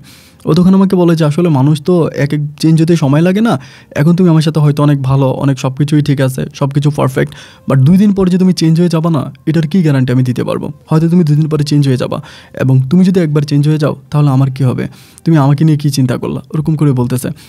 আমি তখন বললাম দেখো তুমি একটাবারের জন্য এরকম কোনো কিছু চিন্তা করো না, এবং আমি নাবিল পৃথিবীতে যতদিন বেঁচে আছে আমি তোমাকে কোনোদিনও ছাড়বো না এবং আমি তোমার সাথেই থাকবো এবং আমরা একসাথেই থাকবো। ও আমাকে বলে নো, তুমি যদি আমাকে বিয়ে করতে হয় তাহলে একটা স্ট্রং মানে শক্ত কাবিন দিয়ে বিয়ে করতে হবে, যাতে আমাকে তুমি যদি ছেড়েও দাও সে কাবিনের টাকা আমাকে দিয়ে দাও এবং ওই কাবিন দিয়ে আমি বাকিটা জীবন কাটাতে পারি। আর কাবিনটা আমি এমনভাবে করবো যে কাবিনের টাকা তোমার কাছে নাই, তুমি চাইলেও দিতে পারবে না, সুতরাং কাবিনের টাকা দিতে পারবে না, তুমি আমাকে ছাড়তেও পারবে না, তুমি সারা জীবন আমার সাথেই থাকবা, কারণ তুমি নাট্য গ্রুপে কাজ করো, এখানে কত সুন্দর সুন্দর মেয়েরা আছে, হয়তো আমার টাকা পয়সা নিয়ে তুমি অন্য ওইখান থেকে আরেকটা যুবতী দেখে কম বয়সে একটা কুচি মেয়েকে বিয়ে করবা, তাহলে আমার তো জীবন শেষ।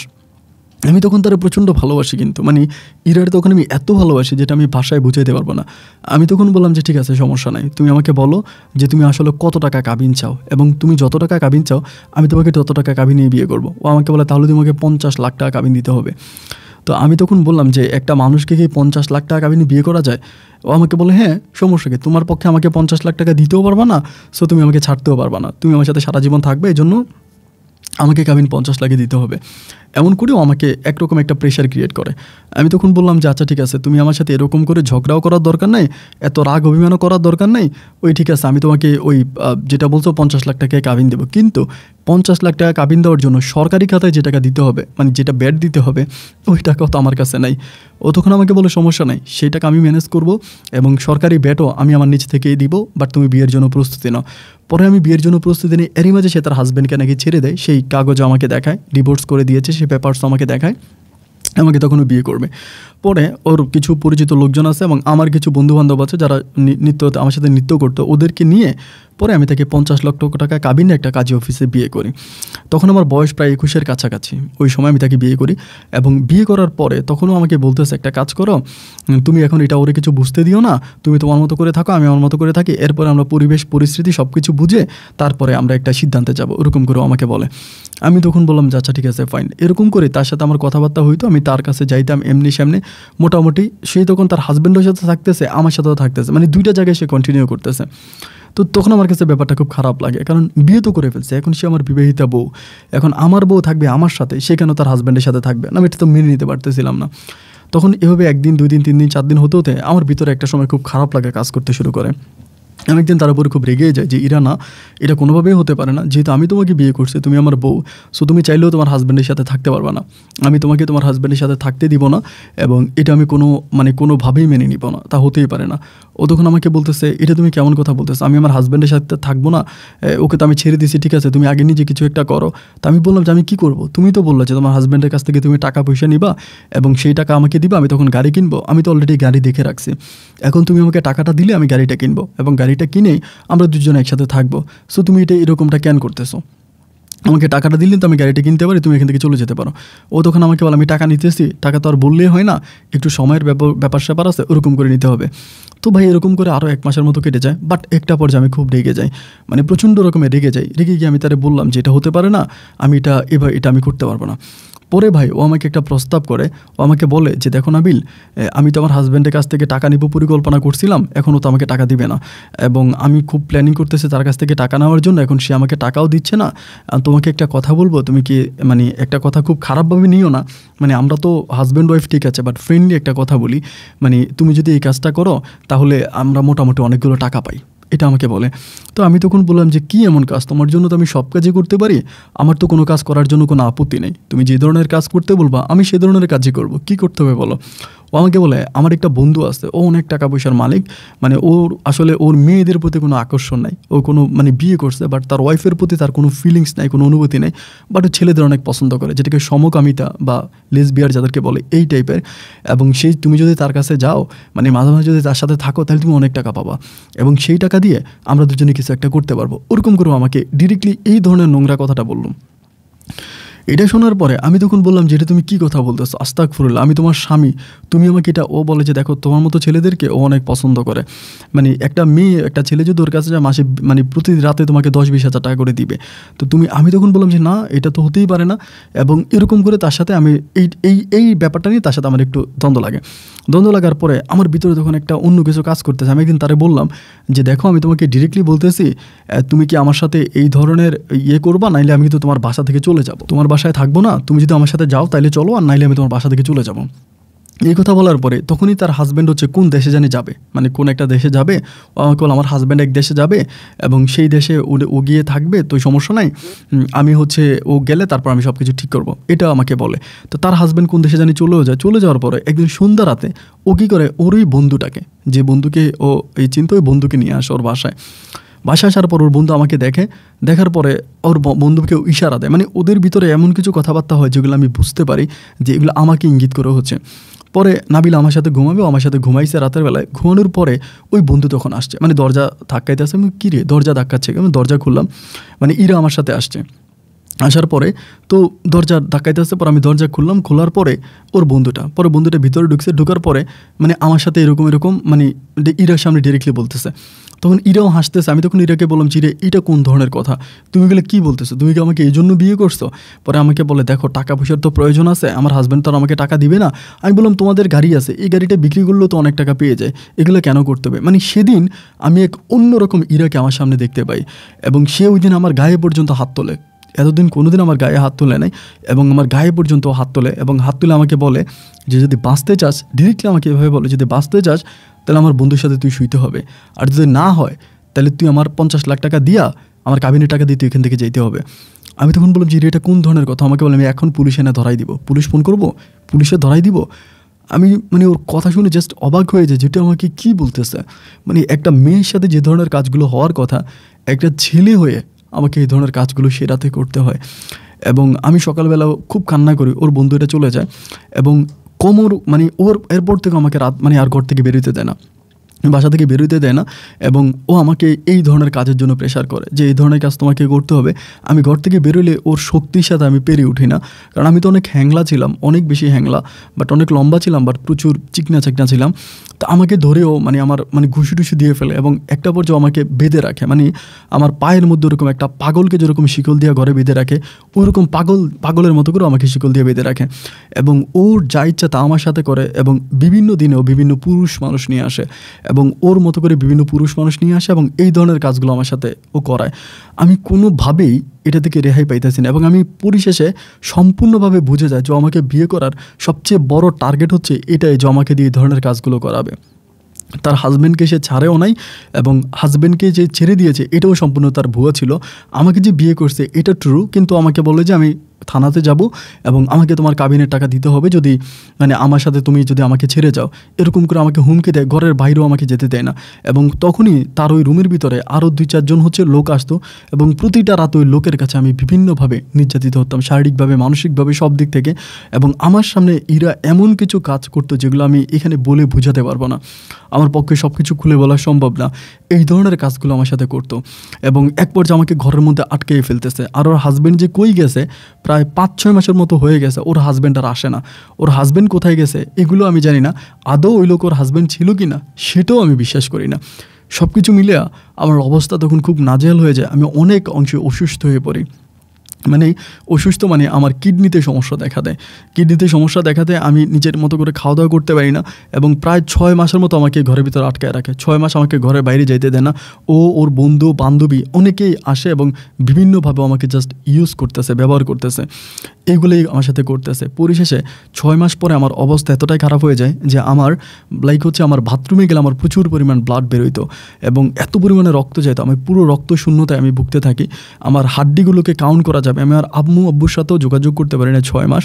তাদের সাথে আমার কোনো দেখা হয় না, তারা কোথায় আছে, কোন জায়গায় আছে এগুলোও আমি জানি না। আমি তাদের ঘর ভাড়ার টাকাও দিতে পারি না। 6 মাস পরে আমার অবস্থা এরকম হয়ে যায় যে আমি মানে কনফার্ম হয়েছে যে আমি আর বাঁচবো না, আমি মারা যাবো এবং আমি ওরকমভাবে হচ্ছে দুর্বল হয়ে পড়ি। তখন সে আমাকে হসপিটালে ভর্তি করায়। ওই হসপিটালে আমি তখন এই আজকে 6 মাস পরে আমি বাসা থেকে বেরোইতে পারি। 6 মাস ও আমাকে টোটালি বাসা থেকে বেরোইতে দেয় নাই। 6 মাস আমাকে টোটালি বাসা থেকে বেরোইতে দেয় নাই এবং 6 মাস পর আমি তখন ওইখানে যাই এবং সেখানে যাওয়ার পর আমি হসপিটালে, তো আমি তখন সুযোগ খুঁজতেছি যে কোন সুযোগে এখান থেকে পালানো যায়। কারণ আমার কথা হচ্ছে আমি এইখান থেকে মানে হসপিটাল থেকে আমি আর তার বাসায় যাব না, কারণ তার বাসায় গেলেই তো সে আমাকে এই ধরনের কাজেই ব্যবহার করবে।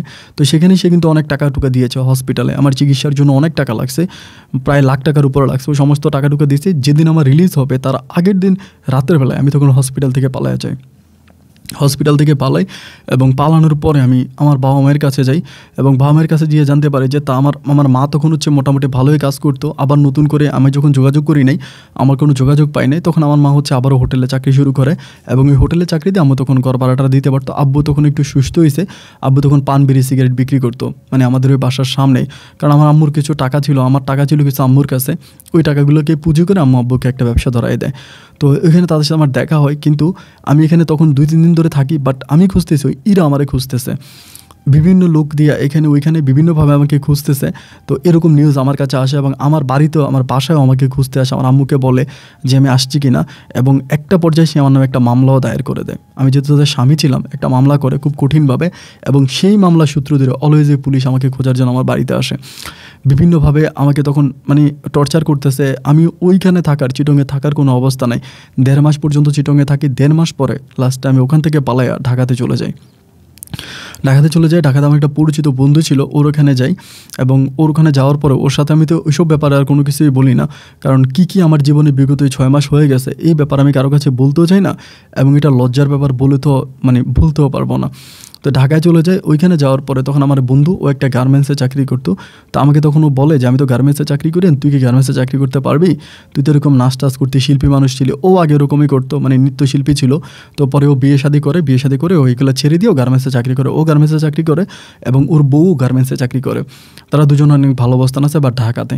পরে আমি ওরে বললাম যে বন্ধু, আমিও তো এইসব পথ ছেড়ে দিয়েছি বা এই ধরনের কাজ আমিও আর করতে চাই না, আমি এইসব থেকে ফিরে আসছি, তুই একটা কাজ কর, তুই আমারে মানে তোর এখানে কোনো একটা কাজ দে, আমি এটা কাজ করব। পরে ও যে গার্মেন্টসে চাকরি করে, সেই গার্মেন্টসে তখন আমাকে চাকরি দিছে।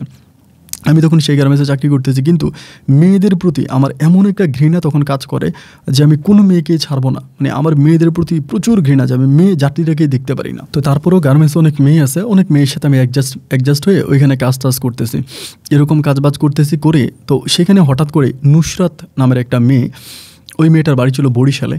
ওই মেয়েটার সাথে আমার একটা মানে সম্পর্ক বলতে একটা ভালো মানে বন্ধুত্বপূর্ণ সম্পর্ক হয়, কারণ আমি ওই গার্মেন্টসের সবচেয়ে সুন্দর ছিলাম, দেখতে অনেক লম্বা ছিলাম, আমার চুলগুলো অনেক লম্বা ছিল। মানে আমি যে গার্মেন্টস কর্মী এটা নর্মালি কেউ দেখলে বিশ্বাসই করবে না, ভাববে যে আমি কোনো সিনেমায় কাজ করি বা মিডিয়াতে কাজ করি, এরকম ছিল আমার অবস্থা। তো পরে ওই গার্মেন্টসে কাজ করা অবস্থায় পরে নুসরাত নামের একটা মেয়ের সাথে, যার বাড়ি বরিশাল, এই মেয়েটার সাথে আমার কাজের ফাঁকে মানে কাজ করতে করতে মেয়েটার সাথে একটু পরিচয় হই। আমার সাথে অনেক কথাবার্তা বলে, আমিও তার সাথে অনেক কথাবার্তা বলি, মানে দুজনের মাঝে ভালো একটা বন্ধুত্বপূর্ণ সম্পর্ক শুরু হয়। ভালো একটা বন্ধুত্বপূর্ণ সম্পর্ক, আমাকে আমার পরিবারের ব্যাপারে এটা ওইটা বলে, আমি আমার আম্মুর ব্যাপারে, আমার বাবার ব্যাপারে তার সাথে কথাবার্তা বলি। বলতে বলতে দুজনের মাঝে এক ধরনের একটা ভালো লাগা কাজ করতে শুরু করে, মানে দুজনের প্রতি এক ধরনের একটা ভালো লাগা কাজ করতে শুরু করে। এবং ভালো লাগা থেকে আমার কাছে মানে আমার ভিতর কিন্তু তাকে নিয়ে কোনো ভালোবাসা নাই যে আমি তাকে বিয়ে করব, তার সাথে সংসার করব, মানে এইসবের প্রতি আমি কোনোভাবে তার উপরে আসক্ত না বা এগুলো আমি করতেও চাই না। বাট সে একটা পর্যায়ে আমাকে বিয়ের জন্য প্রস্তাব করে যে আমাকে বিয়ে করতে চায়। তো আমি আমার আগের ইরা সম্বন্ধে তাকে কোনো কিছুই বলি নাই, আগের লাইফ সম্বন্ধে বা আমি কোত্থেকে আসছি এগুলো কিছুই বলি নাই। জাস্ট বলছি যে চট্টগ্রামে আমার বাবা মা আছে, আমি ঢাকায় থাকি, আমি তাদেরকে মাসে মাসে টাকা দিই, ওইটাই আমি তাকে বলি। এবং বলার এক পর্যায়েও তখন আমাকে মানে আমাদের মাঝে একটা প্রেমের সম্পর্ক হওয়ার পরও তখন আমাকে বিয়ে করতে চায়। ও আমাকে বলে যে আমি তোমাকে বিয়ে করতে চাই এবং বিয়ে করে আমরা একসাথে থাকতে চাই, ওরকম করে আমাকে বিয়ের প্রস্তাব করে। তো আমার ভিতরে তো কোনো মেয়ের প্রতি কোনো ফিলিংস নাই, কোনো অনুভূতি নাই, কখনো বিয়ে করব ওইটাও আমার ভিতরে কখনো জাগে নাই। কিন্তু ও যখন আমাকে বললো তখন আমি চিন্তা করলাম যে ঠিক আছে, আমার একটা বউ তো থাকাই দরকার, একটা ঘরে একটা বউ থাকলো মানে ওই রকম, বাট ওই বউয়ের সাথে থাকবো সারা জীবন, সংসার করব এরকম কোনো ইচ্ছা নাই। বাট একটা বউ আমার ঘরে থাকলো, কাজের মেয়ের মতো আর কি, কাজ টাজ করবো ওরকম, এবং ও মাস শেষে বেতন পাবে, সেই বেতনের একটা মানে অংশ আমাকে দিয়ে দেবে যেহেতু আমি তার হাজব্যান্ড। সেই জায়গাগুলো থেকে আমি তখন বললাম যে ঠিক আছে বিয়ে করব। পরে 2 লক্ষ টাকা কাবিনে আমি তখন তাকে বিয়ে করি, এটা আমার জীবনের সেকেন্ড বিয়ে। এবং এই বিয়েটা করার পরে ও তখন আমার সাথে থাকতেছে, আমিও তার সাথে থাকতে। ও কিন্তু দেখতে অনেক সুন্দর ছিল, মানে গার্মেন্টসের যতগুলো মেয়ে ছিল তাদের মাঝে ও কিন্তু অনেক বেস্ট একটা চেহারার মেয়ে ছিল। এবং ওর ফ্যামিলি ব্যাকগ্রাউন্ডও অত খারাপ না, মোটামুটি ভালো অবস্থায় ছিল। এমন করে ওর সাথে তখন আমার একটা সম্পর্ক শুরু হয় এবং সেটাতে আমরা বিয়ে করি। বিয়ে করার পর ও গার্মেন্টসে চাকরি করে, আমিও চাকরি করি। তো এমন করতে করতে মানে আমাদের গার্মেন্টসেরই একটা সুপারভাইজার ছিল, উনি যদিও গার্মেন্টসের সুপারভাইজার কিন্তু সে মূলত অনেক টাকার মালিক, মানে তার নিজেরও গার্মেন্টস আছে। তো সে ওই গার্মেন্টসও দেখাশোনা করে, আবার এই গার্মেন্টসেরও সুপারভাইজারের চাকরি করে আর কি, মানে অনেক বড় লোক। বাট এখানে সে কাজ করতেছে, এটা থেকে সে শুরু করছিল আর কি, এই গার্মেন্টস থেকে তার চাকরি জীবন শুরু। এবং এই জন্য এই চাকরিটা ছাড়ে না, মাঝে মাঝে আসে এখানে কাজ করে, পার্মানেন্টলি আবার না যে সবসময় করে সেরকম না, মাঝে মাঝে আসে সুপারভাইজারি করে। তারপরে ওই লোকটা একদিন মানে তার সাথে আমার একটা ভালো বন্ধুত্বের মতো সম্পর্ক হয়, মানে উনি যেহেতু বিভিন্ন গার্মেন্টসের মানে ওনার তো এই জন্য ওনার সাথে আমার ভালো একটা সম্পর্ক, বন্ধুর মতো কথা হতে। এরকম হতে হতে একদিন উনি আমাকে বলতেছে যে নুসরাত মেয়েটার সাথে তোমার সম্পর্ক কীরকম, আমাকে এটা বলতেছে। আমি বললাম যে ও তো বিয়ে করছে, আমরা হাজব্যান্ড ওয়াইফ। পরে তিনি আমাকে বলে নুসরাতের নাকি আগে একটা বিয়ে হয়েছে, আমাকে এটা বলে যে নুসরাতের আগের একটা বিয়ে হয়েছে, ওর আগের একটা স্বামী আছে, এটা কি তুমি জানো? আমি বললাম যে না, আমি তো জানি না। পরে উনি আমাকে প্রমাণ দেয়, আমি প্রমাণও পাই যে সৈকত নামের একটা ছেলেকে আগে বিয়ে করছিল, ওই ছেলেটা এই গার্মেন্টসের সুপারভাইজার ছিল এবং তাদের অনেক মাস পর্যন্ত সংসারও ছিল।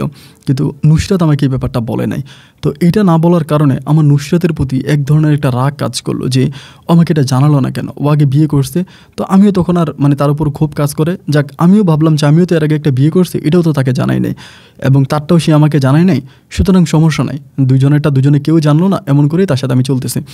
ভাই এরকম করে সম্পর্কটা সামনে যেতে তখন তাকে আমি খুব সন্দেহ করতাম, ওই যে সৈকত নামের তার আগের হাজব্যান্ড, তাকে সন্দেহ করতাম। এরকম করে অনেক দিন কাটার পরে আমি গোপন সূত্রে একটা খবর পাইলাম যে নুসরাত নাকি ওই সৈকতের সাথে আবার দেখা করে, মানে যোগাযোগ করে, তাদের মাঝে আবার কথাবার্তা হয় এবং তাদের মাঝে বিভিন্ন ধরনের সম্পর্কও হয়।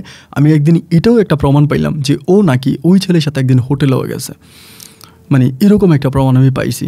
তো তখন একই তো আমার মেয়েদের প্রতি আগেই বিশ্বাস ছিল না, ভালোবাসা ছিল না, আমি মেয়েদেরকে বিশ্বাসই করতে পারতাম না। তার উপরে ও আমাকে ইচ্ছা করে বিয়ে করছে, মানে জোর করে বিয়ে করছে একরকম, আমি তো চাই নাই। এবং বিয়ে করার পরেও আজকে আমার ওয়াইফ হওয়ার পরে ও সৈকতের কাছে যাচ্ছে, মানে তখন এত পরিমাণের খারাপ লাগা কাজ করে নিজের মাঝে, আসলে বলি বোঝাতে পারবো না। তো আমাকে প্রচণ্ড ভালোবাসে, ও আমাকে এত ভালোবাসে যেটা আমি বলি বোঝাতে পারবো না, মানে ওর সমস্ত ভালোবাসা আমার জন্য। কিন্তু সমস্ত ভালোবাসা যদি আমার জন্যই থাকবে তাহলে সে সৈকতের কাছে কেন যেতে চায়, মানে সৈকতকে সে কেন ভালোবাসে, এই ব্যাপারগুলো। তো এখন যেহেতু 2 লাখ টাকা তার সাথে আমার কাবিনও হয়েছে, এক কাবিনে তো আমি চিটং থেকে পালায়া ঢাকাতে আসছি, এখন 2 লাখ টাকা তারা আমি কোত্থেকে দেবো, যেহেতু কাবিন হয়ে গেছে। তো সেখান থেকে তাকে আমার ছুটতে হবে। আমি তখন করলাম কি, আমার আগের যে রিপোর্টগুলো ছিল, দেখুন তার ডেট কোনো কিছু লেখা নাই, মানে ডেটগুলো লেখা আছে বাট ওভাবে তার আমি দেখাই নেই। আমি একদিন কী করলাম, মানে ওই আগের মতো, মানে কিডনিতে ব্যথা তার কাছ থেকে সরে যাবো আর কি, তার কাছ থেকে ছুটে যাবো, তার সাথে থাকবো না। ওরকম একটা পরিকল্পনার জন্য আমি তখন বলেছি আমার কিডনিতে ব্যথা, আমার শরীরে অনেক ব্যথা, এগুলো বলে তার সাথে চিৎকার চেঁচামেচি কান্নাকাটি করি। ও তখন আমাকে বলে ডাক্তারের কাছে যাও, ডাক্তার দেখাও। তো ও তো গার্মেন্টসে চাকরি করে, ওরও তো সময় নেই। আমি তখন একাই ডাক্তারের কাছে যাই। তো ডাক্তারের কাছে যাওয়ার পর আমি কিন্তু সম্পূর্ণ সুস্থ, এগুলো সবই আমার অভিনয় ছিল। ঘরে আসার পর আমি তার কাছ থেকে কাবিনের টাকা না দিয়ে ছুটে যাব, এবং ছুটে যাওয়ার পরও তখন সৈকতের সাথে থাকবে, সংসার করবে, আমার সমস্যা না, আমি তার কাছ থেকে চলে যাবো, যেহেতু 12 ভাতারি আমার কাছে এটা মনে হলো। কিন্তু ভাই সেই সময় হলো কি যে আমি যখন এরকম করে হসপিটাল থেকে আসলাম, আসার পরে তারা আমি বললাম যে দেখো এমন এমন ঘটনা, আমি তো ডাক্তারের সাথে কথা বলেছি, বাট আমার শারীরিক অবস্থা ভালো না, শারীরিক অবস্থা খুবই খারাপ, আমার কিডনিতে সমস্যা দেখা দিয়েছে, এখন হচ্ছে মানে আমার তো অবস্থা খুব খারাপ, এরকম করে তাকে বলতেছি। তো বলার পরে সে আমাকে বলে কী হয়েছে, মানে আমি তখন বললাম যে দেখো আমার অপারেশন করতে অনেক টাকা লাগবে, প্রায় 2-2.5 লাখ টাকার মতো লাগবে, এত টাকা তো আর আমার কাছে নাই, সো এত টাকা তুমিও দিতে পারবো না, একটা কাজ করে আমি আমার আব্বুর কাছে, চিটংয়ে আমার আব্বু মোর কাছে চলে যাই, আমি এখানে আর থাকবো না, মানে এখান থেকে আমি চলে যাবো, ওরকম করে ওকে বলতেছি। ও তখন আমাকে বলতেছে এটা কী বলতেছো, তোমার যদি এরকম একটা সমস্যা হয় তাহলে আমি তো তোমার ওয়াইফ, আমি তো তোমাকে টেক কেয়ার করবো এবং আমি তোমাকে ভালো করার জন্য চেষ্টা করব, তো তুমি আমাকে ছেড়ে কেন চিটংয়ে চলে যাবা, তোমার আব্বু আম্মার কাছে চলে যাবা। আমি বললাম এত টাকা তুমি কোথায় পাবা, তুমি কি আমাকে এত টাকা দিতে পারবা, এত টাকা কি তোমার কাছে আছে নাকি? পরে আমাকে বলতেছি সমস্যা নাই, টাকা নাই তো টাকা ম্যানেজ করবো, তাইলে তোমাকে টাকা দিতে হবে না, তোমার তো চিকিৎসা করতে হবে। পরে সে কী করে, টাকার জন্য তার পরিবারের সাথে যোগাযোগ করে, কিন্তু তার পরিবারও তাকে টাকা দেয় না, মানে তার ফ্যামিলি থেকে তাকে কোনো রকমের টাকা টুকা দেওয়া হয় না, মানে কোনো রকমের টাকা টুকা দেয় না, এবং তার সাথে তার পরিবারের কোনো সম্পর্ক রাখতে চায় না। তার সাথে তার পরিবারের ঝগড়া হচ্ছে ওই সৈকতকে নিয়ে, সৈকত কিন্তু তার সাথে তার পরিবারের ঝামেলা, যে জন্য পরিবারের সাথে সম্পর্ক ভালো না। পরে আমি তারে বললাম যে দেখো আমার অবস্থা ভালো না, আমি চলে যাই, মানে টাকা লাগবে, এমন আমি পরিবারের কাছে গেলে, আমার আম্মুর কাছে গেলে, ও এখন মনে করতেছে আমি আম্মুর কাছে গেলে ওর কাছে আর আসবো না। পরে আমাকে লাস্ট পর্যন্ত বলে যে ঠিক আছে আমি যাবো, তুমি আমাকে সাথে নিয়ে চলো। পরে আমি বললাম যে না, আমি তোমাকে নিয়ে যেতে পারবো না, কারণ আমার আব্বু আম্মু ওইখানে খুব অভাবের ভিতরে আছে, অভাব অনটনে আছে, তার উপর আমি আবার তোমাকেও সাথে করে নিয়ে যাব, এখন এটা হবে না, আমি তোমাকে নিতে পারবো না, আমি একাই যাবো। আমাকে বলে যে না, তুমি আমাকে যা করতে বলো আমি তাই করব, এবং যেটা করতে বলো আমি সেটাই করব, কিন্তু কিন্তু আমি তোমাকে একাইভাবে যেতে দিব না, তুমি একা চলে গেলে তুমি আর আসবা না। মানে ও আমাকে অনেক ভালোবাসে, বাট আমি একটা ব্যাপার বুঝি না, যে আমাকে এত ভালোবাসে সে কেন আবার ওরকম আরেকটা সৈকত নামের আরেকটা ছেলের সাথে এই ধরনের সম্পর্কগুলো করবে, আমাকেই যদি ভালোবাসবে। মানে মেয়েদের মন তো ভাই আল্লাহই ভালো জানে। তখন আমার ওর উপর একটা রাগ কাজ করে, মানে তুই সৈকতের সাথেও থাকবি আবার আমার সাথেও থাকবি, মানে তখন ভিতরে কই রাগটা কাজ করার পরিপ্রেক্ষিতে একদিন হঠাৎ করে আমারই এক পরিচিত মানে বড় ভাই আর কি, তিনি আবার মানে বড় রাজনীতিবিদ আর কি, তিনি একদিন হঠাৎ করে আমার বলতেছে শালা তুই একটা জিনিস বিয়ে করছিস, যদি এই মেয়েটা গার্মেন্টসে চাকরি না করে অন্য কোনো চাকরি করতো তাহলে সে অনেক বেশি টাকা বেতন পেতো, একটা কাজ করতো ওর বউরে বারে পাঠাই দে। মানে আমি বলি আর কি সংসারে অভাব টভাব থাকার কারণে ওনার সাথে শেয়ার করি, উনি বলে বারে পাঠাই দে, বারে পাঠাইলে এক রাতে সে লাখ লাখ টাকা ইনকাম করবে, আমাকে এরকম করে বলে। তাই আমি বললাম যে বারে গেলে কী হবে, পরে বলে বারে গেলে আমার মতো পুরুষের সাথে থাকতে হবে, থাকলে টাকা দিবে, ওরকম করে উনি বলে, কারণ উনি ওনার সাথে সম্পর্কটা খুব ফ্রেন্ডলি ছিল। তাই আমি বললাম যে বারে যাওয়ার দরকার কি, এমনি আপনার কাছে দিয়ে আপনি টাকা দেন, এমনি বলতেছে আর কি, মানে একরকম দুষ্টমি করে মতো। উনি তখন বলে দিবি নাকি, তাহলে দিয়ে কত লাগবো, আমি বলি 20,000 দিবেন, তাহলে দিয়ে দেবো। পরে বলে 20,000 দিয়ে দেবো, সমস্যা নেই, যে এক রাতে পাঠিয়ে দে, এমন করে বলতেছে। মানে কথাগুলো কিন্তু দুষ্টমির মাঝে ওনার সাথে আমার হচ্ছে।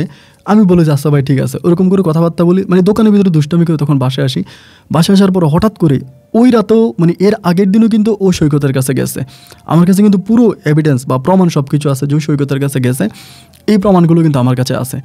তো থাকার পরে আমি তাও ওরে কোনো কিছু বলি না, ওরা অনেকভাবে জিজ্ঞেস করি যে তোমার অন্য কোথাও সম্পর্ক আছে কিনা বা এটা, ও আমার কাছে কোনো দিনও সত্য কথা বলে না, মানে সত্যি কথাটা ওর মুখ থেকে কোনোভাবেই বের করা যায় না, ও প্রত্যেকটা ব্যাপার জাস্ট লুকিয়ে রাখে, প্রতিটা ব্যাপারও হাইড করে রাখে, বলতে চায় না। যাই হোক, আমি ওকে আমার মাথার ক্রিয়া পর্যন্ত দিছি যে তুমি অন্য কোনো ছেলের সাথে কথা বললো না, অন্য কোনো ছেলের কাছে যাইও না, কিন্তু এরপরেও ওই রকম করে যাইতো। পরে একদিন ওর কান্না মানে ওই দিন আমি হঠাৎ করে পরে আমি চিন্তা করলাম যে ও যেহেতু আমার সাথে এরকমই করতেছে, আমি ওর সাথে ও আমাকে কতটা ভালোবাসে, আমার জন্য কী কী করতে পারে এই জিনিসটা আমি দিব।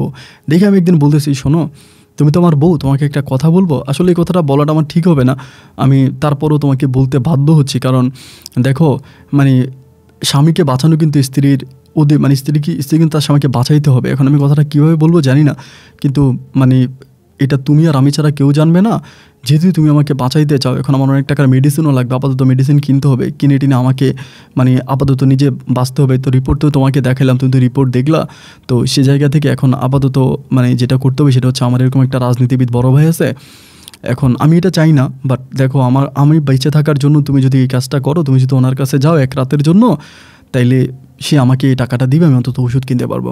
ও তখন আমার দিকে তাকে আছে, তাকে থেকে বলছি এটা তুমি কীভাবে বললা, এটা তুমি কীভাবে বলতে পারলা? আমি বললাম যে তাহলে কী করবো বলো, এখন আমি মরে যাব, তুমি কি এটা চাও?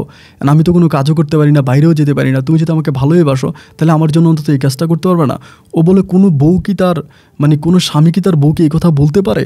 আমি তখন বললাম যে দেখো আমি নিজে বাঁচার জন্য আমাকে এটা মানে বলতেই হবে, এখন এত কিছু করার নাই। এখন তুমি যদি অন্তত এক রাত ওনার সাথে থাকো তাহলে উনি আমাকে 20,000 টাকা দেবে। ওনার সাথে আমার কথা হয়েছে। পরে ও তখন কিচ্ছু বলে না, জাস্ট নিচের দিকে তাকায় আছে। আমি তখন কী করলাম, এখান থেকে বেরো আমি বাইরে কল দিলাম। কল দিয়ে বললাম যে ভাই এমন ঘটনা, আমার তো টাকার দরকার, এখন যদি কিছু না মনে করেন, আপনি যেহেতু কথাগুলো ওই সময় বলছিলেন বিকালবেলা, এগুলো কি দুষ্টমি করেই বলছিলেন নাকি ভাই সিরিয়াসলি ছিল? উনি তখন বলে তুই কী মনে করস? আমি বললাম যে ভাই আমি তো সিরিয়াস মনে করি। উনি বলে আমিও সিরিয়াস। আমি বলে আমার বোরে পাঠালে 20,000 দিবেন? বলে হ্যাঁ পাঠাই দিয়ে, সকালে 20,000 টাকা নিয়ে যাবে। মানে ব্যাপারটা সবসময় এরকমভাবে হয়ে গেছে যে ওনার কথাবার্তা এদিক থেকে সব কথাবার্তা এবং আমার বউর কথাবার্তা সব কিছু অ্যাডজাস্ট হয়ে গেছে। আমি তখন আইসা ওরে বলতেছি যে জান তুমি যাও, কিচ্ছু হবে না, তোমার কাছে অনুরোধ করতেছি, কারণ আমার তো মেডিসিনের জন্য টাকা লাগবে। এটা মনে করবে যে তুমি জাস্ট আমার ওষুধের টাকা জোগাড় করতে যাচ্ছ, ওরকম করে ওকে বুঝায়। ও তখন কোনো কথা বলে না, জাস্ট চুপচাপ আছে। আমি তখন ওর হাত ধরে টানতেছি, টাই না ওরে সিএনজির মধ্যে উঠাইছি। সিএনজির মধ্যে উঠাইয়া আমি তখন মানে ও কিন্তু সাড়া দেয় না, তারপরও ওর অনিচ্ছা আমি ওই বাইরের ফ্ল্যাটে ওকে নিয়ে গেছি। নিয়ে যাওয়ার পরে ইচ্ছা করে আমাকে দিয়ে আসছে। আমার কষ্ট হয়েছিল এই কাজটা করতে, কিন্তু আমি করে আসছি, কারণ ওর উপর তো আমার একটা রাগ ছিল যে ওর আগে এই কাজটা করছে। ওই জায়গায় আমি ওকে দিয়ে আমি চলে আসছি বাসায় এসে শুয়ে চিন্তা করতেছি, হারামির বাচ্চা তুই আমার সাথে খেলা খেলছস, এখন বুঝ খেলা কারে বলে। আমি ওইখানে ওকে দিয়ে আসি। সকালবেলা ও তখন এসে খুব কান্নাকাটি করে এবং এরপর থেকে মানে আমি বিভিন্ন ওয়েতে এই ভাইয়ের কাছে ওরে পাঠাইতাম যে আমার আজকে রিপোর্টের জন্য টাকা লাগবে, আজকে এটার জন্য টাকা লাগবে, কালকে ওইটার জন্য টাকা লাগবে। এরকম করে আমি ওর কাছে, আমার ওই বড় ভাইয়ের কাছে প্রতি রাতে তাকে পাঠাইতাম। এবং এমন করতে একজন থেকে শুরু করে দুইজন থেকে তিনজন, এরকম করতে আমি এক রাত এক জায়গায় ওকে পাঠাইতাম এবং ও যাইতো শুধু আমাকে বাঁচানোর জন্য এবং আমার দিকে তাকে আমাকে ভালোবাসি বলে ও তখন চাইতো। আমি ওরে বলছি যে দেখো আমি তোমার স্বামী, এই ব্যাপারগুলোতে আমি কিচ্ছু মনে করব না, এগুলোতে আমার কোনো অভিযোগ নাই, আমি পরে তোমাকে বিয়ে করব, মানে বিয়ে তো আমি করছি, তুমি আমার বউ হিসাবে থাকবা, আমি সুস্থ হয়ে গেলে আমরা একসাথে থাকবো, আমার ওষুধ খরচের জন্য, আমার মেডিসিনের জন্য তুমি এই কাজগুলো করতেছো। এই দিয়ে তারে বিভিন্ন জায়গায় আমি এই ধরনের কাজগুলো করাইতাম প্রায় 2 মাসের মতো। টানা 2 মাস পরে হঠাৎ করে সে অসুস্থ হয়ে পড়ে। মানে অসুস্থ হয়ে পড়ে বলতে তার পেটের ভিতরে কি যেন একটা সমস্যা দেখা দেয় এবং মানে অ্যাপেন্ডিসাইটিসের মতো একটা সমস্যা, মানে পাথর এই টাইপের কিছু। আমি ডাক্তারের সাথে কথা বলি, অনেক ডাক্তার রিপোর্ট দেখে, তখন তাকে অপারেশন করতে হবে। এখন তারটা কিন্তু সিরিয়াস, আমারটা যদিও অভিনয় ছিল কিন্তু তারটা সিরিয়াস। এখন এই অপারেশনের জন্য তার মোটামুটি অনেক টাকা লাগবে। এখন ওই টাকা জোগানোর জন্য সে আবার নিজেই বিভিন্ন জায়গায় যাচ্ছে। তখন আমি চিন্তা করলাম যে এই মেয়ের সাথে তো আর থাকার কোনো মানে হয় না, যেহেতু ও মানে এই তো আমি নিজেই তারে নষ্ট করছি, এখন তার চিকিৎসার জন্য উল্টা টাকা লাগবে, টাকা আমি দেবো থেকে? আমি তো তার টাকা সব টাকা আমার কাছে আছে, ঠিক আছে, কিন্তু আমি দেবো না। ওই টাকা দিয়ে আমি অন্য কিছু করবো, আমি চিটংয়ে ব্যাক করবো। এই কথা বলে ভাই আমি তাকে চিটংয়ে রাইখাই, তার ওই অপারেশন হবে, অপারেশনের জন্য টাকা লাগবে, ওইটা যখন আমি বুঝতে পারি হসপিটালে তাকে নেই এবং সেখানে তার রোগগুলো ধরা পড়ে, রিপোর্টগুলো ধরা পড়ে, আমি তাকে চিটংয়ে মানে ঢাকাতে রেখে তখন আমি চিটংয়ে ব্যাক করে চলে আসি। আমি তার সাথে আর কোনো রকমের যোগাযোগ রাখি না টানা প্রায় 4 বৎসরের মতো। আমি আমার ফোন নাম্বার চেঞ্জ করে ফেলি, আমার যত ধরনের আমার সাথে যোগাযোগ করার যত মাধ্যম ছিল সমস্ত মাধ্যমগুলো চেঞ্জ করে ফেলি এবং চেঞ্জ করে তার সাথে আমি সম্পূর্ণ যোগাযোগ ক্লোজ করে আমি তখন চলে আসি চিটংয়ে। এবং আমার আগের যে বউ ছিল ইরা আক্তারের ব্যাপারটা তখন পুরোপুরিভাবে মিটে গেছে। আমি ইরার কোনো খবরও নেই যে ইরা কোথায় আছে, কোন জায়গায় আছে, কার সাথে আছে, এগুলোর কোনো খবর নেই। আমি আসার পরে আমার ফ্যামিলির সাথে মানে আমার আব্বা আমার সাথে থাকতেছি সেই জায়গায়। আর এদিক দিয়ে প্রায় 4 বছরের মতো আমার কাছে তখন অনেক টাকা ছিল, সে টাকা দিয়ে বাবার ওই দোকানটা তখন আমি অনেক বড় করি, বাবার ওই পান সিগারেটের দোকানটাকে তখন আমি একটা মুদি দোকানে পরিণত করি। এবং এই যে টাকাগুলো আমি ইনকাম করছি সবগুলো টাকা আমি নুসরাতকে বিক্রি করে ইনকাম করছি, সব নুসরাতকে বিক্রি করে টাকাই ছিল। 4 বছর প্রায় কেটে গেছে, আমার নুসরাতের সাথে আর কোনো যোগাযোগ নাই। এইভাবে আমি ফ্যামিলিতে পড়ে আছি। তখন আমাকে পরিবার থেকে বিয়ের কথাও বলতেছে, বাট আমি বিয়ে করবো না, কারণ নারীদের প্রতি আমার বিশ্বাস নাই। একটা মেয়ের প্রতি যে একটা বিশ্বাস, ওই বিশ্বাসটা আমার উঠে গেছে, যার জন্য আমি আর এই বিয়ে শাদিতে জড়াচ্ছি না। কিন্তু ভাই 4 বছর পরে আমি তখন ফেসবুক চালাইতাম, হঠাৎ করেই ফেসবুকের ভিতরে আমি নুসরাতের একটা আইডি দেখতে পাই, নুসরাত আক্তার, এবং সেখানে একটা ছেলের সাথে, মানে ছেলে বলতে একটু মধ্যবয়স্ক লোকের সাথে তার অনেকগুলো ছবি দেখতে পাই এবং ফেসবুকে, এবং বুঝতে পারি যে তার হাজব্যান্ড ওয়াইফ, ওরকম করে লেখা। আজকে 4 বছর যে মানুষটার সাথে আমি কোনো যোগাযোগ করি নাই, কোনো কথা বলি না, তার সাথে কোনো রকমের সম্পর্ক রাখি নাই, 4 বছর পরে হঠাৎ করে মানুষটার প্রতি আমার এক অন্যরকম মায়া কাজ করতে শুরু করে। মানে ভালো লাগতে শুরু হয় যে কি, মানে এতদিন পর্যন্ত তো তার আমি কোনো খোঁজ খবর নেই, সে কোথায় আছে না আছে ওগুলো আমি কখনো জানি না। বাট 4 বছর পর যখন আমি বুঝতে পারছি যে সে বিয়ে করে ফেলছে, তার হাজব্যান্ডকে নিয়ে সুখে আছে, ভালো আছে, তখন তার এই ভালো লাগাটা দেখে আমার ভিতরে এক ধরনের হিংসা কাজ করতেছে।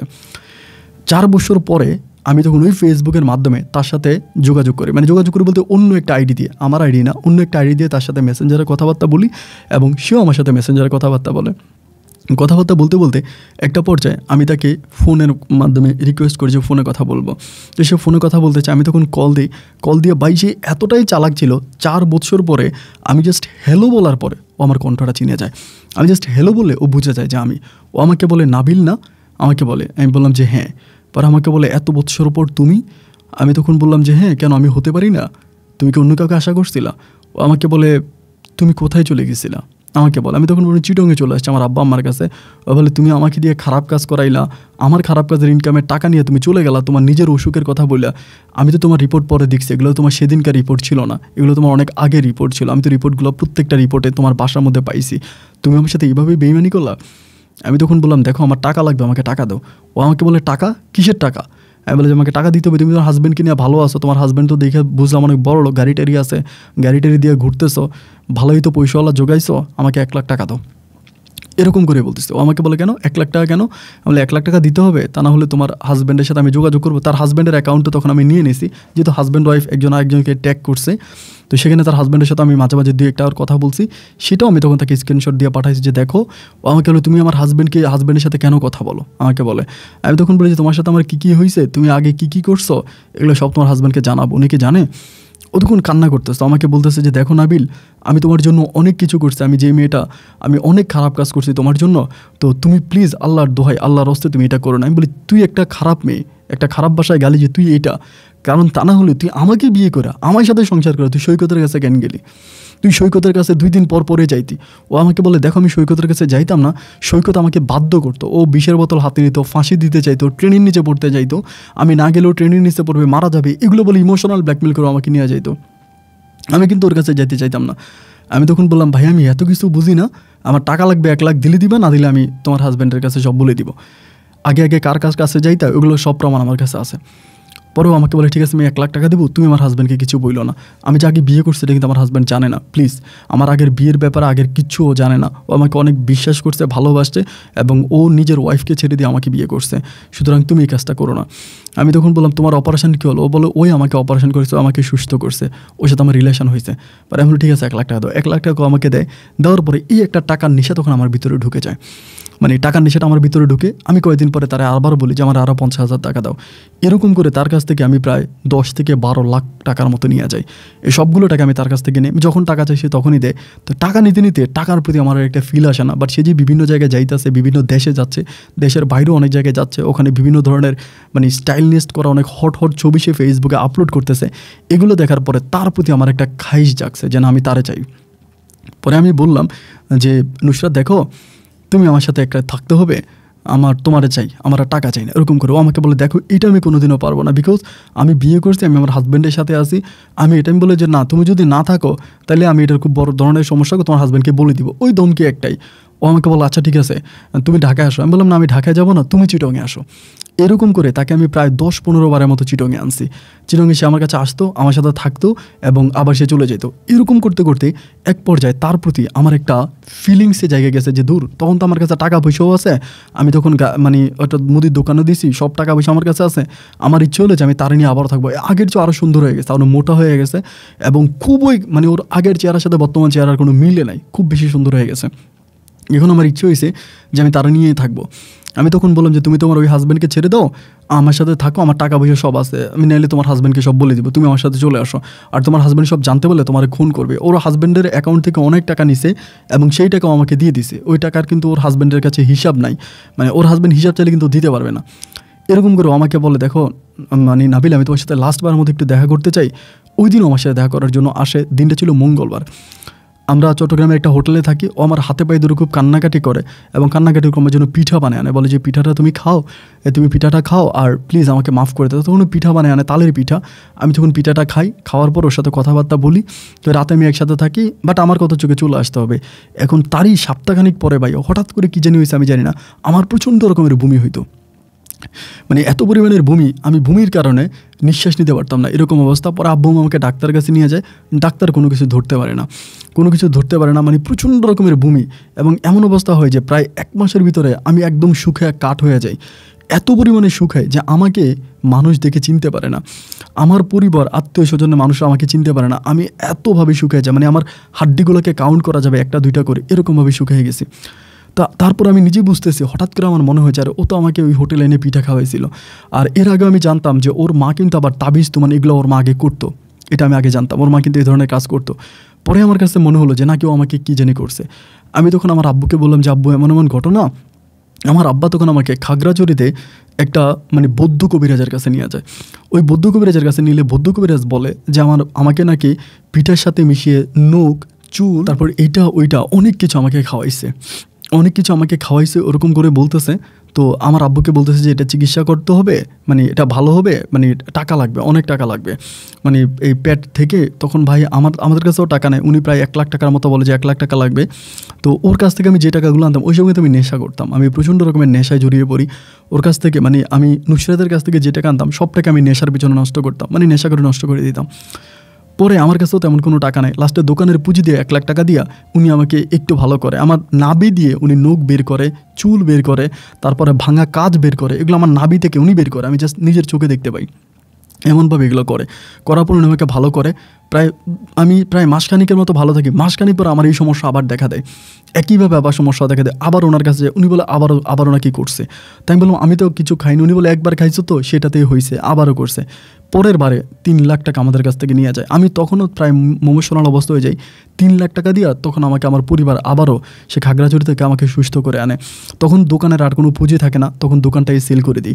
দোকানটা সেল করে দেওয়ার পরে আবার ওই ছোট্ট পানের দোকানের মতো করে ফেলি, কারণ মুদির দোকান আর তখন থাকে না, নিজেরাও চলতে পারি না। এরকম করতে করতে ভাই আমার অবস্থা এতটাই নাজেহাল, প্রায় 2 মাস 3 মাস ভালো থাকি। 2 মাস 3 মাস পর আমার শরীরে এই সমস্যা দেখা দেয়। আমি কবিরাজের কাছে যাই, কবিরাজের কাছে গেলে টাকা। আজকে প্রায় 2 বছরের মতো হয়ে গেছে আমি এই সমস্যা নিয়ে ভুগতেছি। আমি আর কবিরাজের কাছে যেতে পারতেছি না। আমাদের যে দোকানটা ছিল এটাও শেষ। এখন সর্বশেষ পরিণতি এতটাই খারাপ হয়েছে যে আমি ঘর ভাড়া দিয়েও বাঁচতে পারতেছি না। আমি নুসরাতের কাছে ফোন করে চিৎকার করে কাঁদছি যে আমার যত যা হয়েছে তুই আমাকে মাফ করে দে, আমাকে ক্ষমা করে দে। ও আমাকে বলে আমি তোমার কিছুই করি নাই, লাস্টে ওর উপরে রাগ করে আমি ওর হাজব্যান্ডকে সব প্রমাণ ডকুমেন্ট সব কিছু বলে দিছি। কিন্তু ভাই ওর হাজব্যান্ড এমন একটা মানুষ, সমস্ত কিছু জানার পরেও ওকে ছাড়ে নাই, ওর সাথেই এখনও সংসার করতেছে। কিন্তু আমার অবস্থা এখন এতটাই খারাপ হয়েছে যে আমি মৃত্যুর পথযাত্রী হয়ে গেছি। আমি নিজে না পারি উঠে দাঁড়াইতে, আমার শারীরিক অবস্থা এতটাই খারাপ। আজ এই বুড়ো বয়সে আমার মা পুনরায় এখনও আবার সেই হোটেলের প্লেট পরিষ্কার করার জন্য চলে গেছে। আমার আব্বু এখনই বুড়ো বয়সে কাজ করা লাগতেছে। আমি এখন ঘরের মধ্যে শুয়ে থাকি, ঘর থেকে বেরো হইতে পারি না, জাস্ট শুকিয়ে হাড্ডির মতো হয়ে গেছি। অনেক কবিরাজের অনেকের কাছে গেছি, আমার কেউ ভালো করতে পারে না। এখন আর কোনো টাকা পয়সাও নাই যে কোনো কবিরাজকে দেখাবো। আপন ভাই, আমি জানি আমি অপরাধী, আমি অপরাধ করেছি এবং আমি আদম সন্তান অপরাধ করতেই পারে। আমি সেই অপরাধ করেছি, আমি আপনার কাছে অপরাধগুলো অকপটে স্বীকারও করেছি। আপন ভাই, লাস্ট পর্যন্ত আপনার কাছে বিনীতভাবে অনুরোধ করি, আপনার তো অনেক গল্প পড়েন, অনেক কবিরাজদের সাথে আপনার সম্পর্ক আছে, যদি পারেন আমাকে একটা কবিরাজের ঠিকানা দিবেন এবং যে কবিরাজের কাছে গেলে আমি এটা থেকে মুক্তি পাবো। এবং সেকেন্ড যে ব্যাপারটা সেটা হচ্ছে আমার আর্থিকভাবে আমি খুবই অসহায়, যদি পারেন আপনারা দয়া করে আমাকে কিছু টাকা দিবেন এবং আমি সব কিছু ছেড়ে ভালো হয়ে যাব, কথা দিচ্ছি। আমি আর জীবনে এই ধরনের কাজের সাথে জড়াবো না। আর আমি এই ধরনের কাজ করতেও চাই না, শুধুমাত্র অভাবের তাড়নায় পড়ে আমি আমার স্বভাবটাকে নষ্ট করেছি। আপন ভাই, আজকে সবাই ভালো আছি পৃথিবীতে, কিন্তু আমি মানুষটা ঘর থেকে বেরোইতে পারি না, আমি শোয়া থেকে উঠতে পারি না। আমার মা এই বৃদ্ধ বয়সে এখনও হোটেলের প্লেট পরিষ্কার করে, অন্তত আমার মায়ের দিকে তাকায় হইলো আমাকে একটু সাহায্য করবেন, আমার সাথে যোগাযোগ করবেন। আমি চট্টগ্রামের অমুক জায়গায় আছি, এটা আমার ফোন নাম্বার, আমাকে একটু কল দিবেন। ভালো থাকবেন, আসসালামু আলাইকুম।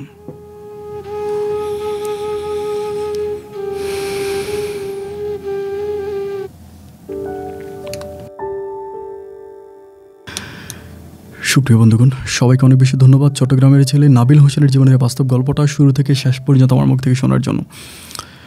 আমি দুটো ইম্পর্টেন্ট কথা বলি। ফার্স্ট কথা হচ্ছে, আমি যাদের গল্প প্রচার করি তাদের সাথে আমার একটা কন্ডিশন থাকে, সেটা হচ্ছে তারা কখনও কমেন্ট বক্সে তাদের পরিচয় দিতে পারবে না যে গল্পটা তাদের। কেন দিতে পারবে না? এর আগে অনেকগুলো গল্প আমি প্রচার করেছি, যেমন একটা গল্প নিয়ে আমি মামলাও খেয়েছি যে হিন্দু থেকে লোকটা মুসলিম হয়েছে এবং সেই লোকটা প্রচুর পরিমাণে প্রতারণা করেছে এবং প্রতারণা করে আপনাদের কাছ থেকে অনেক টাকা পয়সা নিয়ে গেছে। এই লোকে কমেন্ট বক্সে বলেছে যে ভাই আমি নব মুসলিম হয়েছি, আপনারা অনেকেই তাকে টাকা পয়সা দিয়েছেন। এবং পরিশেষে আমি যখন জানতে পারছি যে আপনারা অনেকেই টাকা দিচ্ছেন, আমি এটা জাস্টিফাই করার জন্য গিয়ে দেখলাম যে লোকটা তখন পর্যন্ত হিন্দুই ছিল, সে মুসলিম আদৌ হয়নি এবং আমাকে সে জাস্ট মিথ্যা কথা বলেছিল। তো এখন অনেকের মনে হয়তো প্রশ্ন জাগতে পারে যে আপন ভাই তাহলে আপনি মিথ্যা গল্পটা কেন বললেন? দেখেন, আমি কোনো গল্পই সরজমিনে গিয়ে জাস্টিফাই করি না, কখনোই ওখানে গিয়ে দেখি না যে এই গল্পটা কতটুকু সত্য আর কতটুকু মিথ্যা। আমাকে ঠিক যেমন করে মানুষ ইমেল করে গল্পটা পাঠায়, আমি সেখানে একটু নিজের থেকে যতটুকু পারি, সেটা হয় না 100%, হয় 10%, হয় 20%, চেষ্টা করি একটু জানার জন্য যে আসলে কতটুকু বাস্তবতা, এবং সেটুকু নেওয়ার পর আমি গল্পটা প্রচার করি। 100% জাস্টিফাই আমি কখনোই করি না। তো সেই ক্ষেত্রে আজকে যে নাবিল হোসেন তার গল্পটা বলল, হয়তো নাবিল নিজেও কমেন্ট করতে পারে। নাবিল কাছে আমার অনুরোধ ছিল বা বলেছে যে কমেন্ট করতে পারবে না। সুতরাং যদি কেউ আপনাকে কমেন্ট করে যে আমি নাবিল, আমাকে আপনি হেল্প করেন, আমাকে টাকা দেন, আমি হচ্ছে সেই নাবিল, তাহলে দয়া করে আমার অনুমতি ছাড়া বা আমাকে জানানো ছাড়া আপনারা যদি কারোর সাথে কোনো আর্থিক লেনদেন করে থাকেন, এটার জন্য সম্পূর্ণ আপনারা দায়ী। আমি আমার অনুষ্ঠানের মাধ্যমে কোনো দিন আপনাদেরকে বলি নাই যে তাকে টাকা দেন, ওকে টাকা দেন, টাকা দিয়ে সাহায্য করেন না। কাউকে টাকা দিয়ে সাহায্য করার জন্য আমি অনুষ্ঠানটা করি না। অনুষ্ঠানটা করার একটাই কারণ, সেটা হচ্ছে এখানে এমন কিছু গল্প আমি প্রচার করি যে গল্পগুলো হয় আপনার সাথেও ঘটতে পারে, হয় আমার সাথেও ঘটতে পারে, হয় অন্যের সাথেও ঘটতে পারে। জাস্ট গল্প থেকে আপনারা শিখেন, যেটা নাবিলের সাথে ঘটেছে সেটা আপনার সাথে না ঘটুক। নাবিল যে ভুলগুলো করছে, এই ভুলগুলো আপনি না করেন, এজন্য আমার গল্প প্রচার করা। তাই অনুরোধ করব যে কেউ ব্যক্তিগতভাবে নাবিলের সাথে কোনো রকম আর্থিক লেনদেন করতে যাবেন না। প্রিয় বন্ধুরা, এই গল্প নিয়ে এছাড়া আপনার যদি কোনো ব্যক্তিগত মতামত থেকে থাকে তো কমেন্ট বক্সে আমাকে লিখবেন। আজ এখানেই বিদায়, দেখা হবে অন্যদিন অন্য কারো বাস্তব জীবনের গল্প নিয়ে। আল্লাহ হাফেজ।